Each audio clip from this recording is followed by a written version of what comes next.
it's time to wake up. Kincade and Salciunas is on the air. Broadcasting live on the Fanatic app and YouTube channel. Here are your hosts, John Kincade and Andrew Salciunas. 97.5 The Fanatic, Philadelphia. Well, because it didn't happen until after we got off the air yesterday, let me wish John Kincade and Connor Thomas a happy new league year. Because it did not start till 4 o'clock yesterday, so we did not get the chance to wish each other that yesterday. Felicia Rashad to you and Felicia Rashad to you. Is that happy new league year? That Felicia Rashad. Oh. Isn't that the song? Isn't that Feliz Navidad? Yeah. I always got confused. I didn't know if that I translated love the mom to on the something. Cosby Show. Always was a big fan of hers. Lots of good work. Always was a big fan of hers. So the new league year began yesterday at 4 o'clock, so some of the deals were official. And, of course, yesterday was an insane day. It was insane. I had so much fun yesterday. It was a day when I got home. Not that this job is grueling, but it was one of those days where I got home and I just, sat down for a minute. Man, what did we just do? We reacted to a historic basketball night that was stained. We reacted to Team USA losing and the manager of the team basically admitting that he had no idea how the rules worked. We had the Eagles signing a player, but that was the least marginal thing of the day. Tyrese Maxey got hurt. Trey Hendrickson goes to the Baltimore Ravens after it was reported that the Eagles were on the Baltimore Ravens. And why did he go to the Baltimore Ravens? Because Max Crosby's no longer going to the Baltimore Ravens.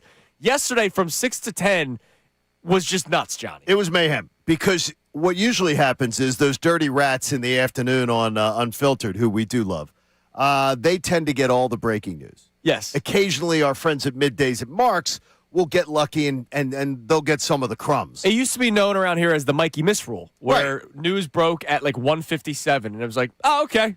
Show's set for us today. Well, I think that was a Mike shakedown back in the day. Yeah, probably. Mike had enough clout through his years in Hold the business. on to that news until Hold that news. Would you right release before 2 o'clock starts. Don't give it to any of those guys. Look, I'm Mikey Miss. Give it to me. So I think that worked like that. But I got to tell you, yesterday was crazy. I think it was one of the craziest days that I've ever worked in this business. And I've worked in it a long, long time. As far as just constant news. I asked you that during all across post-show headlines, which you can watch every single day on YouTube. You can watch this show live on YouTube. Good morning. We but appreciate also you. post-show headlines every day after the show. And I asked John, can you think of a time? Because yesterday was a national headline day in Philadelphia sports. And Which I would we imagine, don't do a lot of. No, we don't. But I would imagine every market across the country was talking about the exact same stuff because we all had the same reaction about the Bam Adebayo game, how gross it was. But also the Crosby thing was very natural for everybody to go, well, does that make my team now in it? And what else happens because of this Max Crosby thing? Do some teams move away from the signings that they originally agreed to with the handshake agreement? Ultimately, we found out that didn't happen, right? Correct. The fallout that a lot of people were wondering, and we speak to Adam Schefter today. He could not do yesterday, so he'll join us at 7:30. There was a lot of people wondering what that fallout could be from some of the players that had the handshake agreement with teams. And to your point, John, you said it wisely yesterday. Every once in a while that happens. That Very it would rarely. be a horrible look for a team and the agent, and that agency group would probably never work with that team ever again if they said, you know what, we're not going to do that anymore because this guy's available via trade. Yeah, and that's the one thing I expected, though. I truly expected that the last thing, how about this? The last thing that I thought we'd hear is that Max Crosby was going to be staying with the Raiders. Now, I don't know if that's posturing or not. We'll find out. Yeah. But the last thing that I expected to hear was that. Yeah, I mean, look, he even went on his social media and was like, yeah, let's do it. This was after he put together a 13-minute goodbye video on his podcast. Exactly. Now it's, I'm back. Let's go. Yeah, I'm all in. Raid up. Yeah. I don't know what's their saying. Raid up. Broncos country. Let's ride. Let's ride. What do the Raiders have? Raider up. I mean, it don't know. was silly. I mean, it's a really awkward situation for Crosby, but I think Crosby's handled it really well. Yeah, of course. And it might be the fact though that he just wants out. Could be. So he's handling it they're look, be a big soldier here. We're going to find a way to still get a deal. Yeah. We're going to find a way to get you out of here. And maybe that deal could be with the Eagles. Could be. I really expected. In fact, I thought that the dirty, rotten scoundrels in the afternoon we're going to get lucky yesterday. And get some sort of news about it. Yeah, I thought it was going to be. Well, I thought something was going to happen, and it didn't happen the way that I thoroughly expected. I look. We'll probably get a report later today that teams have. Well, we already know that teams made calls. We'll probably find out if the Eagles made a call at some point. We'll find out. We'll keep you posted on every single rumor, every single update throughout the NFL. But what we are going to start today's show off with is what the Eagles have done so far and projecting what the Eagles may do. Our question for you at 610-632-0975. If the Eagles don't make some sort of splash, what are we saying? So if you look at the moves they've made so far, the show will end in about 30 seconds if that's what we base the show off of. Riq Woolen, who we talked about yesterday, talented cornerback from a rookie season standpoint. I mean, exceptional rookie season with Seattle. Rookie season. Then it falls off. Then he has a bounce back in year 3. Then he gets replaced by Josh Jobe last year. The Seattle Seahawks win the Super Bowl. A lot of people are grading this move highly. Like, people around football say this is a great move in terms of what his athleticism can contribute toward a Vic Fangio-style defense, and he goes to a situation where you're not asking him to be the number one corner. Right. That's the one thing I was hearing yesterday. A lot of people yesterday, and I was interacting with some of them on our Instagram feed. There were a lot of people who were a bit up in their feelings yesterday because of issues that I was bringing up about Riq. Look, all I'm saying is he an upgrade over Adoree Jackson? Absolutely. Yeah, higher ceiling. Absolutely. Is it $15 million? That's a lot for a guy who lost his starting job on the Super Bowl champions. He lost his starting job to Josh Jobe, period. Mike McDonald said, nah, can't use him. Now, that doesn't mean that Vic Fangio doesn't say, I can use him. Right. But the last couple of years have been a bit of a struggle bus for him. That's bottom line. These are all facts, whether it's going to make somebody feel differently or not, or feel that that's negative talk. I'm sorry, but it's facts. I thought $15 million is steep, but I'm excited for the player as far as his potential. Absolutely. I just look at that money figure and everything. I got a lot of questions. I'm excited, though, to see what he can become, but I want more. Well, the good news is they didn't use their money on, like, literally anything else. That is interesting. Your tight end room, the return of Grant Calcaterra. Yeah, that really isn't one of those things, Andrew, though you're not moving the needle for me this morning. I'm just going to tell you that. And how about the other tight end, Johnny Munt? Now, the thing is, though, yesterday, I joined our friends down in Jacksonville, and I got to tell you that Munt intrigues me. Why? Because of the fact that he really does, and going and reading about him, he really does score out incredibly well. He's one of the best blocking tight ends in the entire end. That's not sexy. Yeah, but to me, it's important, but you know what is sexy is that I got to maximize the benefit we have in Saquon Barkley. Sure. So a move that I had said to you the other night, boy, this really doesn't do much for me. The Munt thing definitely does a little bit more for me today after hearing how good he is and how good he supports a running game.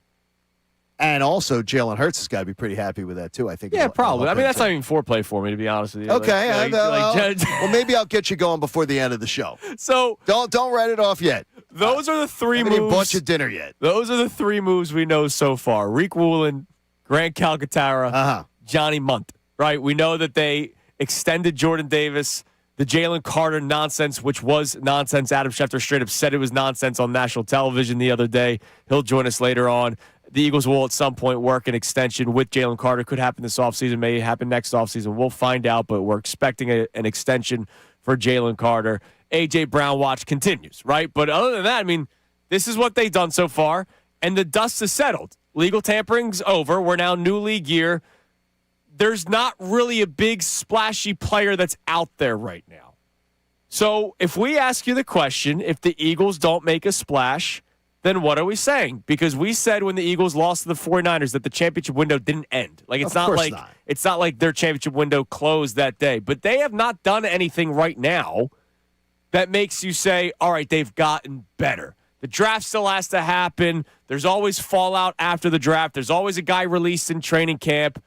But we're starting to talk about some marginal players here. We're not talking about game-changing players. So if the Eagles don't make some sort of splash, Johnny, what are you saying about the Philadelphia Eagles? They're worse than they were when they walked off the field. When they work, and that's all that I will judge this team on. Right now, they're worse than they were when they walked off the field against the San Francisco 49ers. I don't expect them to be necessarily worse when they take the field for the first time next year. But for right now, if you're talking to me on March the 12th, they're worse. I don't like to interfere. I'm not a cook like you. You can go into the kitchen and you can create stuff. I am not. So I do not like to go into the kitchen and say, so let me taste a little bit. Let me see what's going on in here. Let me observe. I'll wait till the meal is cooked, and Howie's quite a chef.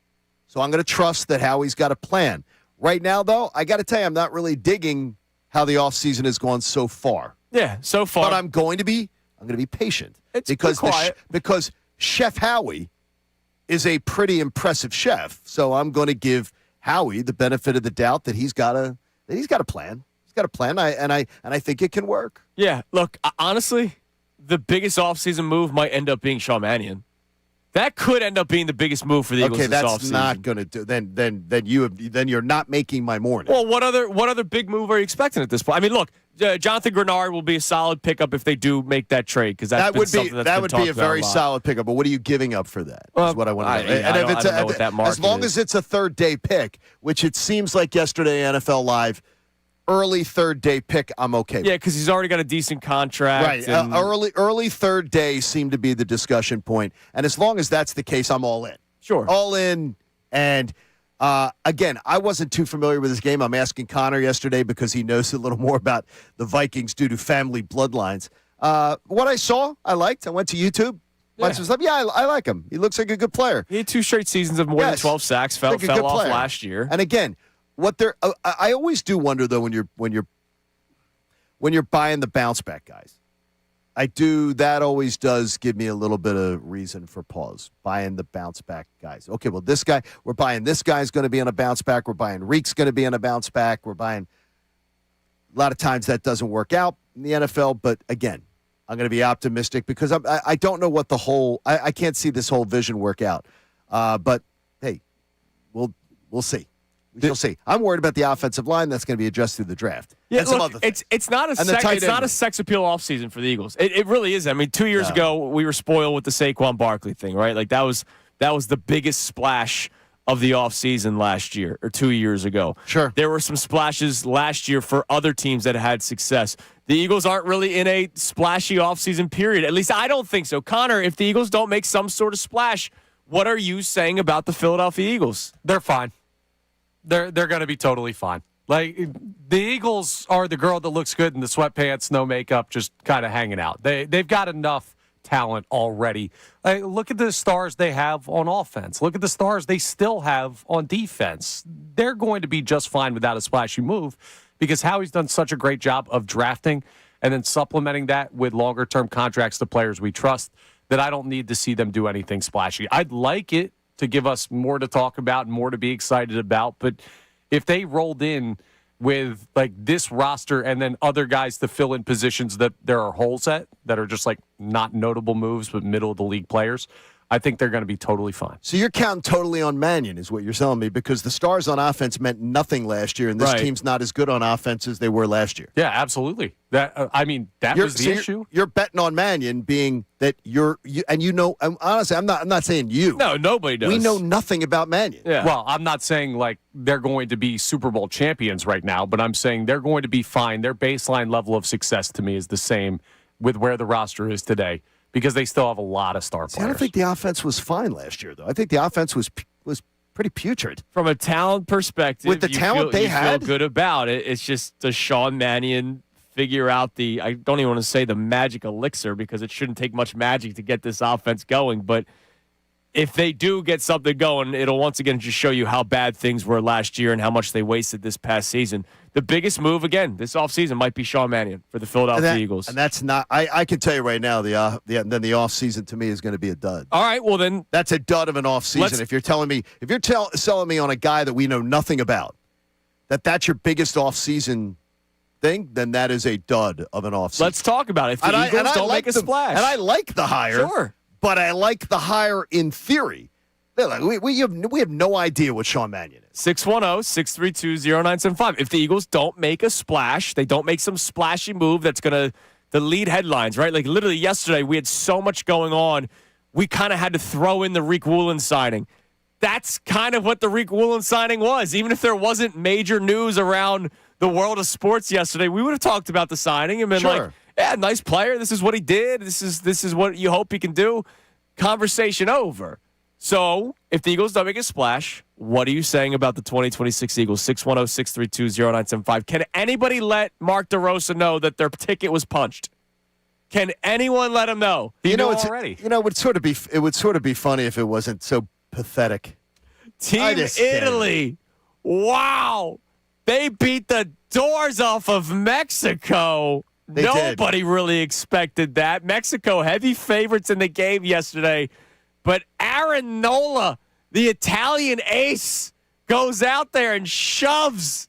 And then Italy's bullpen comes through.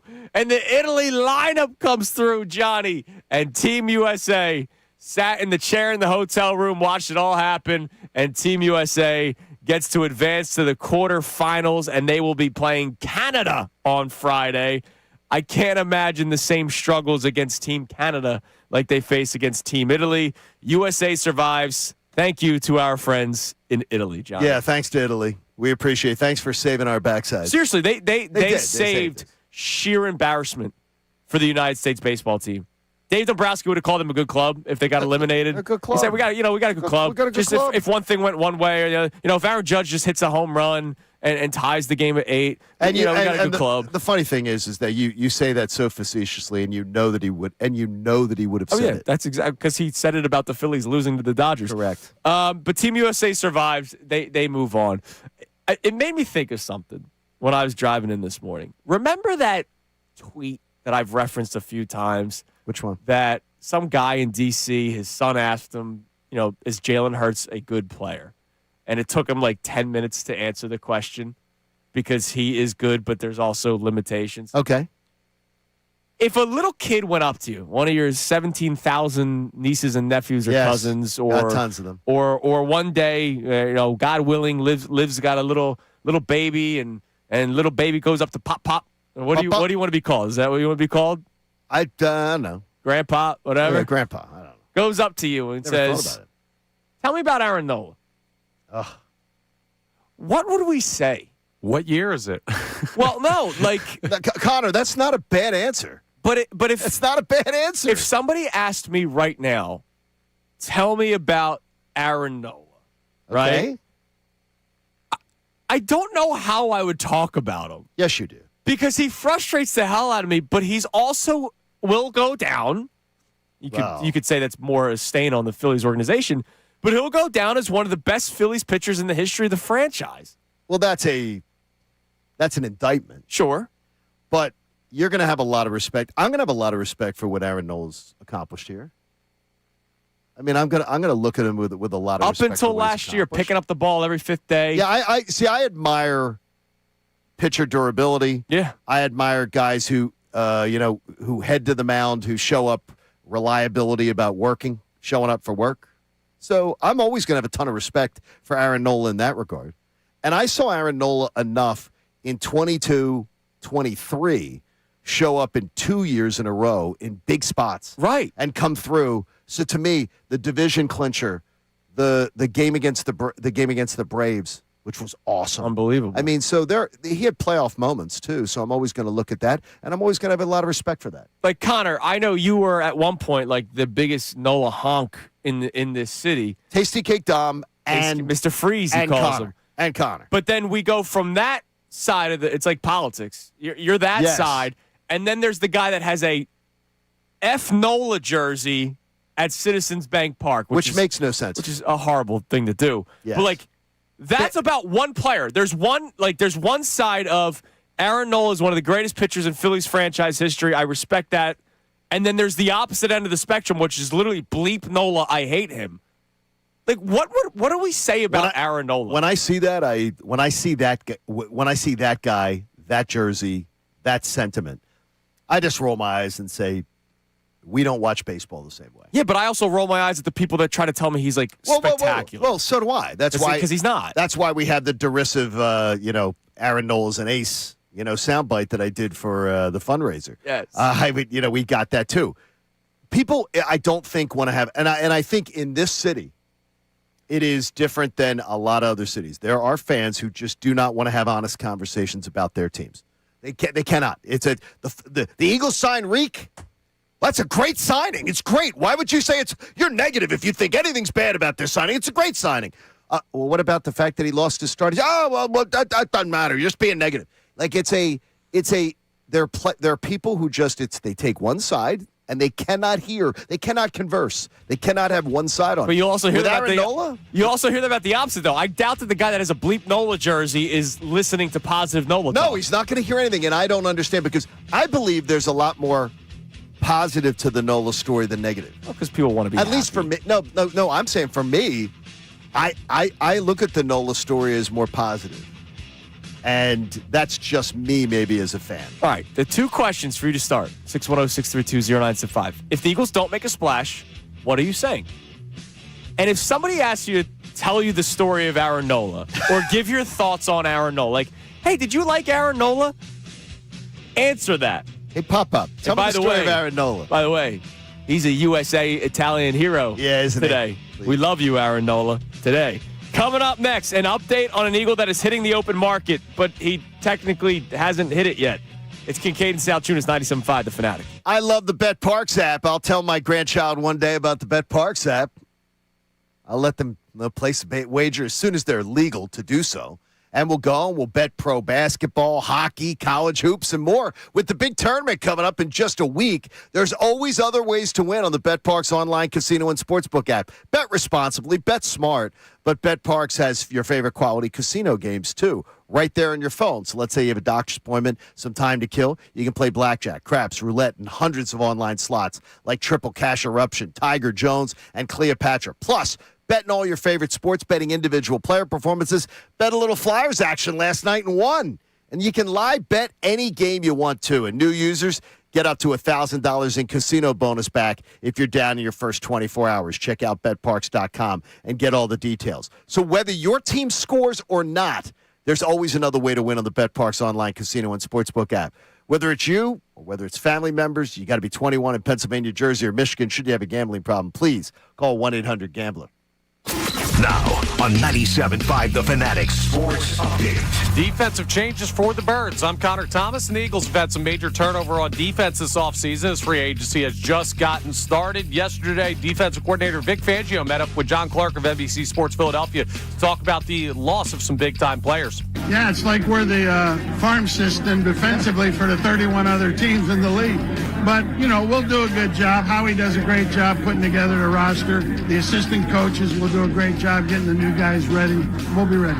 Once again, Vic certainly has his work cut out for him putting the defense together. The Eagles also did have an intriguing update on Dallas Goedert. Not technically a free agent yet, as he and the team have agreed to push back a void date to try and work on an extension. Oh, and Brandon Graham, he's coming back for another year. The Sixers had more bad injury news yesterday, as it was announced Kelly Oubre will now be out at least 2 weeks with an elbow injury. Sixers take on the Pistons tonight at 7 p.m. You can hear that game live here on The Fanatic. Flyers beat the Caps 4-1 last night. They play the Wild tonight at 8 p.m. That game over on WMMR. And Italy beat Team Mexico last night in the World Baseball Classic 9-1. Aaron Nola dazzles and the USA advances. They play Canada tomorrow night. We'll talk to Adam Schefter coming up at 7:30. This update's brought to you by Uber Eats. Philly, you hungry? Good thing Uber Eats has a great deal waiting for you at Coco's Cookies and Creamery from now till March 31st. Get a buy one, get one free deal on a milkshake on the Uber Eats app. Order now only on Uber Eats. Terms apply. See app for details. I'm Connor Thomas for the home of the Sixers, Flyers, and Union. 97.5 The Fanatic and The Fanatic.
in Middays with Marks. You guessed it, with me, John Marks. That's coming up at 10 o'clock. Let's get back to more of Kincade and Salciunas right here on 97.5 The Fanatic. This hour of Kincade Salciunas is presented by Bradford White Water Heaters. Bradford White, they're here for the pro. All right, 6:30 here on Kincade and Salciunas, 97.5 The Fanatic. Before we get into the update on Dallas Goedert, just scanning the YouTube chat during the commercial break. Johnny, always appreciate our YouTube family joining us every single morning.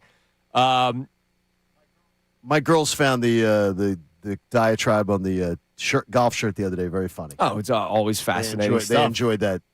They enjoyed that. My daughter had a different comment on the shirt, but it wasn't lint. I forget what she thought it was.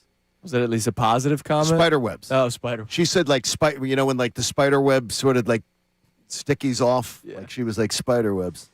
All right. I was like, thanks, honey. So wait till I pick apart your next outfit I see you. Oh, it's fun every single day. There you go. Reading the YouTube chat, obviously there are some people that are fine with what the Eagles have done so far. And look, we didn't expect anything else. Do we want fine, though? No, it's that the Eagles are already good, though, so they don't need to make some big splash. How good were they? Good enough to win the division. Good enough to win a division where nobody had a winning record but the Eagles? Come on, folks. 9 wins that division last year. I do believe the talent is still there. It's just I got you. The coaching staff offensively was dreadful. They lost a home playoff game wild card weekend. They were not that good. They won a division with 3 teams with a losing record. And by the way, their record in divisional games, I believe, was 3-3. Yeah, it wasn't great. They won a division with their and I think that was the Eagles' worst divisional record. Now, one of those tank game against the Giants where they just played it out. No, look, remember they had Commanders, the crazy record against winning teams, and then they lost against their division. By the way, the Commanders were just playing that game out too with the Josh Johnson is a long-time NFL quarterback. Yeah, exactly. Yes. But they didn't lose last year because they didn't have the horses. They lost last year because they didn't have the brains. And that's why I wonder, is the Sean Mannion hiring the biggest move the Eagles have this offseason? This is interesting, Connor, and this is interesting. I'm hearing this from you. So now it is all Kevin Petula is the reason they lost last year. He's the biggest part of it. Yeah. No. We've been saying that all year. I'm going to give you that. But I had a wide receiver half-assing it.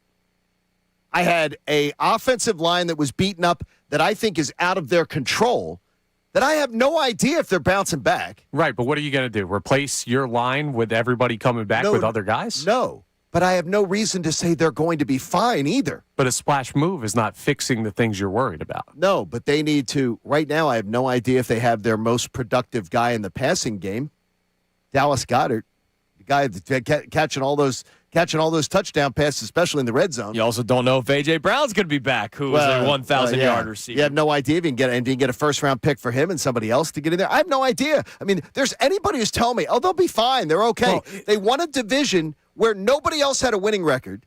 They were mediocre in their own division play, and they went out with a whimper in a home playoff game versus a terrible team. Yeah, and the 49ers. If they lose A.J. in Dallas, the answer certainly changes. But where we sit right now, those guys are on the team. Well, no. Well, kind of. Well, kind of. Kind of. One guy has given his wish list about where he wants to be traded to, and the other guy is a free agent in... Not yet, John. Wait. That's it. Yeah, what is it? 29 hours. So in case you're wondering what we're saying here with Dallas Goedert, Dallas Goedert and the Eagles agreed to push back the void date that was set to go into effect last night. So I'm reading a report from Zach Berman and Jeff McClain, Berman of The Athletic, Jeff of The Inquirer, that would trigger that $20 million dead cap hit. Remember what we've been talking about. If Dallas Goedert were to sign elsewhere, there would be a $20 million dead cap hit. Which is huge. What I did not realize was there was a timeline to this. Yeah, it was last night at midnight. At midnight. And so I did not realize that if he did not have a new deal, that dead cap hit would still hit, even if he did come back to the Eagles, I guess? Like, this is... No, the dead cap hit, it was going to cost either way. That's such a strange situation. So, bottom line is it gets pushed back 2 days. I don't even know how they allow this stuff to happen. I don't know what rules are in place. Well, it's both it's Dallas Goedert's contract and the Eagles' contract, so they can both agree to it. All right. So it's both. It's Dallas Goedert saying, I'm, and here's the great news, and from all of the coverage yesterday on ESPN, the two sides have been talking for days. Yeah, it means to me that he's coming back. That's how I read the whole situation. If we're pushing how this, about it means he's coming back. He wants to come back. Yes. That's the good news. For what price? Yeah, that's the deal, is the fact that the deal hasn't gotten done tells you at what price. So per Jeff McClain, he says this creates 2 extra days that the Eagles and the tight end have additional time to work out a contract and return for a 9th season in Philly. Goddard wants to finish his career here. Yes. And the team has financial incentive for bringing back one of the core pieces of their offense. So per Jeff McClain, Dallas Goedert wants to finish his career. Now, look, if a team swoops in and offers them a ton of money, Dallas Goedert also has not had that huge payday that I think he was expecting to get last year. But he wants to finish his career here, so that is a good sign. The fact that they agreed to push this thing 2 days and the fact that he wants to finish his career here, that's a good sign if you are somebody that wants Dallas Goedert to still be here, and I am one of those people. Okay, I asked you in the notes as we were talking about getting ready for the show today. Last year, you talked about if he left, you were going to be borderline devastated. Correct. I have not heard you say that term. And now, Connor, I explained it. I asked him last week when you were out. Okay, so I was out, so I missed that. He has not used that term once with me. And the thing is that I wondered why you haven't used it this year, because to me, I almost want to use it this year. Right. And last year I mocked you for it. I almost want to use it this year because I look at this. I said I want to use it with you. You don't want to use it this year? I explained it. Yeah, I explained it last week, and Connor asked me. Last year, he was under contract, and they were thinking about moving on from him because of dollars, right? Okay. They already did that with Chauncey Gardner-Johnson. Remember that? And Dallas Goedert. They were just going to move on from Dallas Goedert because of pennies. This year, he was a free agent. Like, if he got offered a contract with a team that the Eagles weren't going to reach that number, kind of like the Nakobe Dean thing. Right? I would have understood it. Last year, there was no reason for it. Last year, there was no reason for the Eagles to do that song and dance. They ended up saving a couple $1 million. I don't know if that even benefited them in any way. But last year, there was a chance that he was going to be released. No, there was. Hang on. This year, it's worse. It's worse this year. Because of the cap hit that they'll have if he hits free agency. It's far worse this crazy, year. The $20.5 million. So that's why it's flawed to me. That's why, I think your I was logic, looking at it from a roster standpoint, not dead cap hit stuff. Yeah, because to me, your logic is flawed, because this year it's far worse. If he walks this year, it's far worse. You should be devastated because of the $20 million. Right. That's fair. And also, too, if it ends up that, AJ is, gone too, then you're talking about a lot of dead cat money. Yeah. And it's more. And the thing is, I consider it, look, I'm not considering it a kick in your ass. I'm considering it a visionary, because you saw, I don't think you saw that coming. No, not this season. But he had an amazing year, and without him last year, we would have been in the crapper. Yeah, look, he's an impactful player with this team. But I love but he Dallas never Goedert. had an impactful season like last year. I always thought he was underutilized. It's one thing I could say positively about Kevin Patullo. Literally the one thing. I still don't understand how that ever I'm never going to be able to resolve that in my head. How terrible Kevin Patullo was and how great Kevin Patullo was with the red zone. With one player, really. With one player. With like one player. He unleashed one guy who, by the way, Doug Peterson couldn't unleash. No. Who other people couldn't unleash, and all of a sudden he and Moore, unleashed. like none of them could. Kellen Moore did a pretty good job in the playoff Kellen run. Moore did an okay in the playoff But other than that, it was like another year of Dallas Goedert. How many times did we get burned on the same game parlay stuff? This is the Goddard week, right? Oh, no, we always did it. John Kincaid's playing middle linebacker for that team. Dallas Goedert's going to have a big week. Remember the Bears missing all their starters? Oh, we were all over And we were it. like, oh, Dallas Goedert's going to have a big week. And he did nothing. Like, it's the weirdest thing with Dallas Goedert. By the way, some more comments on YouTube. I'm glad you brought up the offensive line. Because that was, by the way, and when I said the offensive line, I hope everybody understands, that's totally out of their control. Right, it's injuries. It was all injuries and everything like that, and they're doing everything. They're down there, battling. Right now, you got 2 of your offensive linemen who are willing to go battle the drug cartels to get their backs to better. that point, Stank You Up chimes in. I don't think the line having to leave the country for stem cells is a good sign of their health. That's like panic last resort stuff. MBD responds with, the O-line blood doping doesn't really inspire confidence. By the way, it is so I did not know, because I had the 2 long flights. I read a lot about it and wanted to find out more about it, because I don't really know much about that blood spinning and all that stuff that goes on. I didn't realize how much Tiger Woods had done it and everything. Old school, he had went to Canada for it, and then now this new technology and stuff. It has really had a lot of success. But I don't disagree with MBD. Like a last resort thing. It is not something that is done as just normal rehab processing. John, it's not a I'm going to Florida next month, right? And for Christmas, I got my mom and my wife like a little spa treatment day. It's not like which is a great idea. Hey by the way. Hey girls, you want to go to the spa and get our stem cells treated? Like that's not necessarily a thing that you do. On your day off. No, but I think that it is, and the more that I read about it, MBD is a smart guy because it is more of a. It's not a Hail Mary though. Here's the thing: it's not a Hail Mary type treatment method.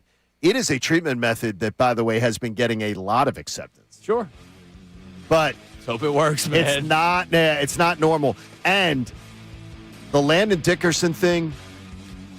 It came close, folks. It came close. Yeah. It came close to him, so MBD ain't wrong.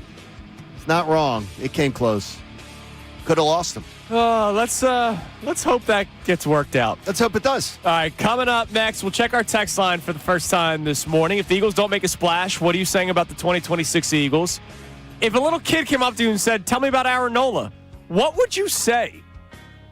Also, one more year for now until we do this all over again next year for a legendary Eagle. It's Kincade Salciunas, 97.5 The Fanatic. All right, let's talk about that FanDuel Sportsbook app. It is March.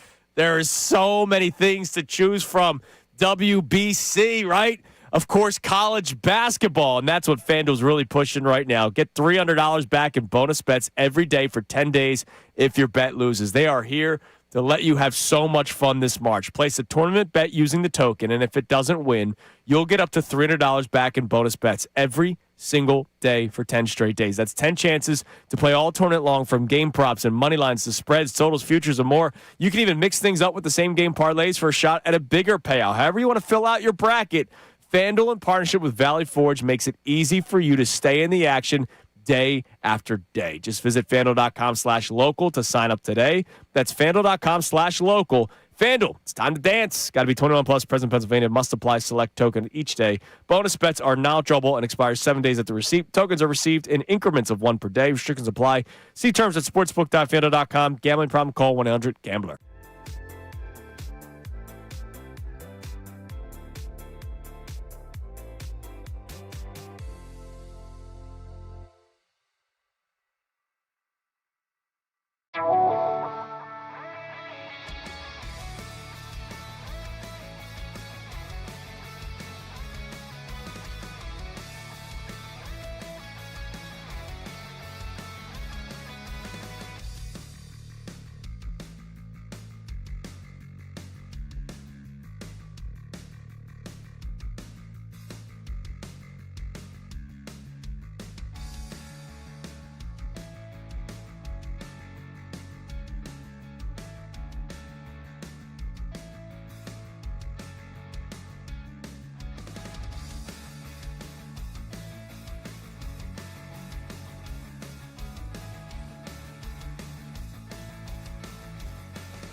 Fanatic. It is 6:47 on this Thursday morning here on Kincade Salciunas 97.5. The Fanatic week has been flying by. Weather's been beautiful up until today, so I hope everybody enjoyed the weather we had over the weekend and Monday, Tuesday, Wednesday. It was great start to the week, and now we're all going to be hunkered down and miserable again for the next week and a half. Well, what's miserable? Because I really haven't even looked. I know we're having some rain, but it's like 50s, right? 50s, 40s. But I had 70s. I know we did, but it's okay. You know, I had 70s. Like, it was really nice. Hey, the snow is almost all gone out in Lambert. God. I haven't seen any snow. I saw the last of the snow piles are going away. Like at the gym yesterday, the giant snow piles. The giant snow piles here are almost all gone. Come on. Looking forward to it all being gone. Can't wait. Brandon Graham, before we get to our text line. We don't want him gone, right? We don't want him gone. And for now, because I never know when he's actually being honest about it, he's coming back for what he says is one last season. Oh, no. There was an event yesterday honoring the great Dick Vermeil, and Brandon Graham spoke at it, and Brandon Graham announced that he will be coming back for one last season. Now, he has retired once, said he was not coming back all season long, then all of a sudden comes back. Now, all of a sudden, he wants to play. So, I'm going to guess this is actually it. Are you? Look, the storybook ending, I still think should have been the ending. You win the Super Bowl, and you retire. I'm not an athlete to that level. You know, we all know that I'm an athlete, but I'm not an athlete to that level to be able to understand the feeling of walking away from the game at any point of your career. So Brandon Graham, it was a storybook ending, but we talked about it. Brandon Graham straight up said he let Howie Roseman make the decision, and Howie said to him, "I can't let you come back. Like you won. You won a Super Bowl. Go out on top." And then everybody gets hurt, and Zadarius Smith plays here for 5 minutes. You guys remember that name? And then Howie Roseman picks up the phone and goes, "Hey, buddy, he's still interested in playing?" And then Brandon Graham comes back. Now he's saying this is indeed his final season. So if that's the case, I hope he gets his recognition throughout the NFL. He deserves it. He's a very, very historic Eagle, and he's a great story throughout the entire National Football League. So if this is indeed the final year of Brandon Graham, I hope it's a special one for BG. I hope so, too. I hope it's a special time for us. I'll be selfish. Yeah. It's a special time for all of us. I mean, I'll just believe it when I see it. The official paperwork being filed. I'll believe it when I see it. All right, Connor, what do we got on the text line? All right, so we have people checking in on our conversation about splash moves. We have our Twitter poll up on that as well. And this first texter says Howie doesn't do a lot in free agency often, but he often wins. I'm not worried about it. All right, not worried about it. I think last offseason stunk.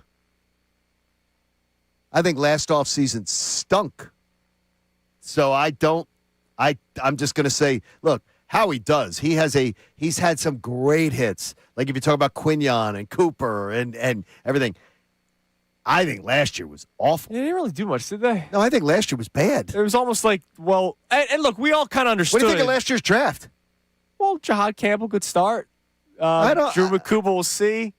And then you had the fourth-round pick, Ty Robinson. There was a lot of excitement there. Couldn't get on the field. And then everybody else was depth offensive lineman. Yeah, it wasn't the best draft. But coming off of the previous draft. And then decisions he made about letting guys go, that he then has to give up draft capital to get them back. Fred Johnson. Yeah. I think it was a bad offseason for Howie. Best. Absolutely not. I think it was a bad one. By the way, Howie, a bad year. Bill Brown checks in on Twitter. As it stands now, the Eagles are trending down. As it stands now, right? It's March 12th. Right, exactly. The defense has gotten worse, and honestly, I'm not sure if losing AJ is worse than keeping him. What they had last year wasn't enough. I'm not mad.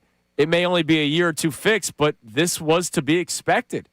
So Bill on our Twitter account, and not Bill Colarulo, because Bill Colarulo would say that they've won the offseason. Bill Brown is saying, as it stands right now, the Eagles are trending down. I think Bill Brown, if you're talking about, again, with the 12th, Bill Brown's not incorrect. This team is not, the arrow's not pointing up right now, but there can be other moves that make the arrow point up. They're not a better team than the team that walked off the field a loser at home. They've lost starters in the wild card game. I mean, they're not better, and you can't just say, well, Sean Mannion. You know nothing about Sean Mannion. I want Sean Mannion to work out. I like it. I'm a dork watching some of the Green Bay offense from last year on YouTube. I don't think it's saying, well, Sean Mannion. I think it's we're putting the eggs in the basket of Sean Mannion and hoping that it works. Well, no, I am too. And I'm optimistic because one of the things I do like in offense, that's like the Sean Mannion offense, the quick hit passing game, the double tight end sets, the reliance on the running game. And I really do think that there's going to be a lot of things that are going to be interesting about this. So I'm very excited about it. But I don't know. Nobody knows. Yep. We're hoping. We're hoping for the best. All right, Connor, give us another text message at 610-632-0975, and then we'll check today's Twitter poll. Mike from Virginia checks in, says last year was the year. Howie did say things would have to happen this year the way they are as they rework money. And Howie we trust. My only actual issue so far is that linebacker with the new reveal of the Jahad Campbell injury. Yeah, that's a big injury. And to start the 7 o'clock hour, you're going to hear from Vic Fangio, who spoke with John Clark. And he said a lot of things about the players that have left, the players that they've acquired, and then, of course, the Jahad Campbell stuff, which... There was something in that scotch. Yeah, because John Clark got people talking, and I'm not shocked because John Clark is the best, flat out, hands down reporter in this city to get people to just chat to John Clark. Yeah. He just is he's so charming. And then all of a sudden you learn that Jahad Campbell was banged up. I guarantee you, the Eagles PR department last night, the phones were ringing and they were in. Oh my gosh, what did Vic say? Well, Uncle Vic. What did Vic let out of the bag? All right, Connor, Twitter poll goes strong every day in the afternoon on Unfiltered for 4 hours. We've been fortunate enough to be able to find that same medicine. Thanks to our man, Dr. Avi Donapel, Iron Mountain Men's Health. We have 4-hour strong polls as well here on Kincade Salciunas. So what do we got this morning? Twitter poll super up. Do you need the Eagles to make a splash move this offseason? 57% of responders are saying no. 43% are saying yes. Still relatively close. It though. is. Okay, I don't need a splash move, but I need reinforcements, and it's more than the draft. I need reinforcements. So here we go. That's going to happen Later today. Andrew DeCecco is going to be in studio with us from 8 to 10. And Johnny, I have a specific question that I want to run by him about the potentially 4 vacant starting spots. Right, tight end, wide receiver 3, edge. Because let's face it. I wouldn't just say Nolan Smith's a starter if they are constantly in the market for players. And safety. Edge. He lost his start. He lost a starter's job last year. They had to go get somebody to fill in for him. Are these positions going to be filled via the draft, via trade, free agency, in-house? You know, we'll ask these questions with DeCecco coming up in the 8 o'clock hour. But we want to know, if the Eagles don't make a splash, what are you saying? Respond to that question, 610-632-0975. We just mentioned it. Vic Fangio spoke with John Clark yesterday. What does he think about the player they acquired in Rick Woolen? What does he think about the players that have exited the building? And what's the latest on Jahad Campbell? We'll get that next. Kincade and Salciunas, 97.5, The Fanatic. Now on 97.5 The Fanatic Sports Update. An Eagles injury update. I'm Connor Thomas, and the Eagles have had some major turnover on defense this offseason. Couple of big names leaving in free agency. Yesterday, defensive coordinator Vic Fangio met up with John Clark of NBC Sports Philadelphia. He talked about losing those players, but also a surprise Jahad Campbell injury. He is dealing with a shoulder injury. He's going to miss probably most of the offseason. So we're going to have to cram it into him in training camp, and hopefully we have enough work to get that done for him. So Vic spilling the beans a little bit there on something we weren't aware of. We'll have to keep an eye on that developing as the offseason continues. They did have an intriguing update on Dallas Goedert. He's not technically a free agent, as he and the team have agreed to push back a void date to try and work out an extension. We'll keep an eye on that. And Brandon Graham said he's coming back for another year. So a lot of things to watch with the Eagles. The Sixers had more bad injury news yesterday. It was announced Kelly Oubre will now be out at least 2 weeks with an elbow injury. They take on the Pistons tonight at 7. You can hear that game here on The Fanatic. Flyers beat the Caps 4-1 last night. They'll play the Wild tonight up in Minnesota, an 8 p.m. puck drop. You can hear that game over on WMMR. Team Italy took down Mexico last night to make sure that they advanced and the Team USA advances. Team USA plays Canada tomorrow night. We'll talk to Adam Schefter coming up at 7:30. This update's brought to you by Aleve. Traffic and body pain can slow you down, but don't let the pain stop you. With just one pill, Aleve provides up to 12 hours of pain relief so you can keep moving. Use as directed. I'm Connor Thomas for the home of the Sixers, Flyers, and Union. 97.5 The Fanatic and The Fanatic.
97.5 The Fanatic and the Fanatic app.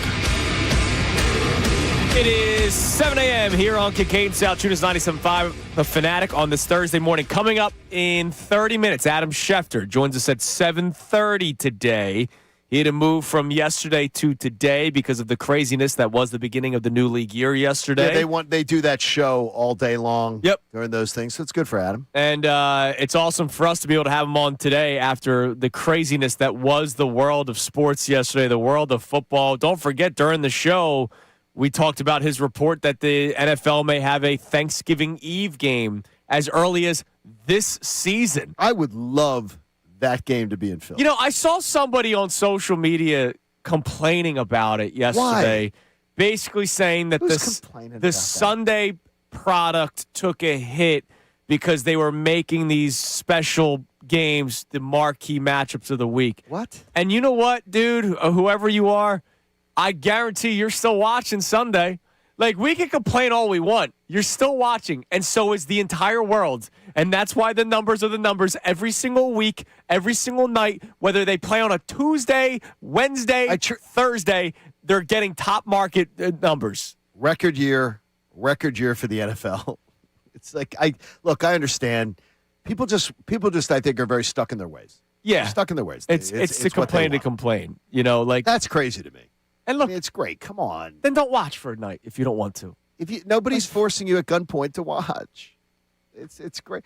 I've never gone. Good. Oh, damn! There's an NFL game on tonight. Yeah. That sucks. Yeah. You know, like, come on, dude. Sports is sports, man. Like last night, man.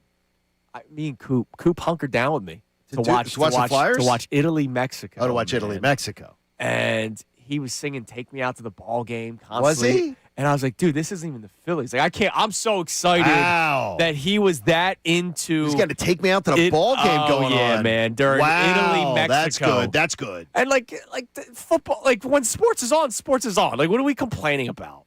That's incredible. That's pretty good, though. I like that. Oh yeah. Take me out to the ball game. He's singing. That's great. Baseball's sport. It's good parenting, my friend. Hell yeah, it is. That's good parenting. All right. Here's what we've talked about so far this morning. You're going to hear from Vic Fangio here momentarily. If the Eagles don't make a splash, what are we saying about the Philadelphia Eagles? So far, the three moves that they have made in terms of signings. We know that Jordan Davis was extended. We'll see what happens with Jalen Carter. We know that the A.J. Brown watch continues. We know that they pushed the dead cap void of Dallas Goedert to tomorrow. And so that kind of points to the fingers that they're the signs that Dallas Goedert will be returning. Talking. Yes. Yeah, they're talking. But the players that have been acquired by the Eagles so far, one re-signing, Grant Calcaterra. The other two, Reek Woolen, cornerback, and then Johnny Munt, a blocking tight end. So there has been very little sex appeal with the Eagles offseason so far. I got to tell you, I mocked it the other day, and I liked it. I did the deep dive on Munt, and I'm in on Johnny. Yeah, look, I like it. It's probably it's like a Zach Pascal move. Like, but no, solid. But for what Mannion wants to do, no. He's better than. He is better at what he does. Sure. League wide, he's far and wide better than Zach. I'm just saying, like, it's not a move that's going to move the needle. No, you have to do a deep dive. But it should, though, as far as what he does. He's top 8 in the NFL, maybe. Like, as far as what he does. This is one of the best guys in the league at what he does, and Mannion needed it for what he wants to accomplish. He needed this guy, so I like it.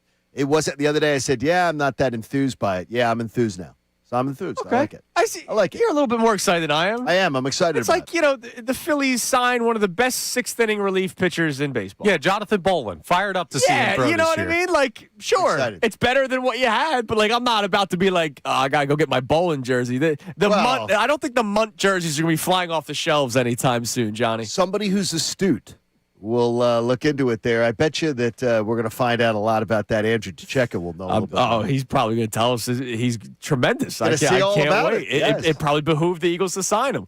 And then there's the Aaron Nola discussion. Aaron Nola, shout out to you, a hero of Italy and a hero of the United States of America, pitching as well as he did 5 innings for Team Italy yesterday en route to Italy beating Mexico, which allowed the United States of America, the USA. Isn't that amazing? It's horrible. It allowed USA to advance to the quarterfinals. They play Canada tomorrow. And why does Mark DeRosa continue to lie? What did he say? What? Now? Oh, I missed it. What did he say now? I mean, as far as just that there was an oversight. It was just I just misspoke. We knew. We just misspoke. Like they just Yeah, I don't think anyone's believed that. Even Jason Stark yesterday on Unfiltered. I loved it. He was like, you can't say that and then have the lineup that you put out there that night. Like Correct. he straight up called him out. And by the way, Jason has had a long relationship with Mark. And I'm sure absolutely. He's Jason calling it like it is. That is the biggest load of crap that Mark DeRosa is trying to spin now. Here's the quote from Jason Stark. What bothers me the most is that lineup he ran out there. This is not some glorified exhibition. This is a playoff game on the world stage. The only thing that matters every night is to win. The best players have to play. So, yeah, spare me I just wanted to get some guys some rest. DeRosa can have no part of the 2028 Olympics. Yeah, no, he can't. None. No, I think he lost that He battle. cannot. He lost Unless it. they go win it this year. No. In dominant fashion the rest No, he of the didn't way. even know. No. We ain't done yet. Dominant fashion. Why? Because of the talent of the roster? Right, exactly. There are other There's talented no- rosters. Some of the best players in the world. I'm going to have somebody who actually understands that you don't celebrate beating Mexico thinking you clinched something. They throw a party. By the way, that was a party. Yeah. That was it. By the way, too, how about this one for you? If you heard the one report, it was catered. Yeah, because they thought they clinched. They thought they clinched. They are dopes. And Connor, there's no spin of this. They're dopes. I'm It not was spinning catered. anything. It was catered. They did not know. They celebrated. They thought they beat Mexico. We're in. They are dopes. They're in there getting loaded in the clubhouse. They're in there jumping around, dancing around like they think they won something. Like, whoop-de-freaking do. God bless you, Aaron Nola. You won Yeah. 3-8. And God bless seriously. Italy. Thank you, Aaron Nola. Damn right, I man. appreciate you. Canada tomorrow night. Yeah, I'm kind of that's disappointed. You know, Italian national anthem today. You know, no Italian music today. Come on, man. They saved our country. They're our allies right now. Appreciate Now, that. how I about tweeted this? out. Hug in Italian today. Now, I know this is something our boy Mikey Miss would be in support of. How about Aaron Nola's picture? If you're a local pizza place, Mikey hated the stereotypical, Yes. you know, Yeah. the Italian guy in the box. Yeah. Italian pizza, the pizza chef making like the kiss with the Yes. fingers. How about Aaron Nola's face on a local pizza joint?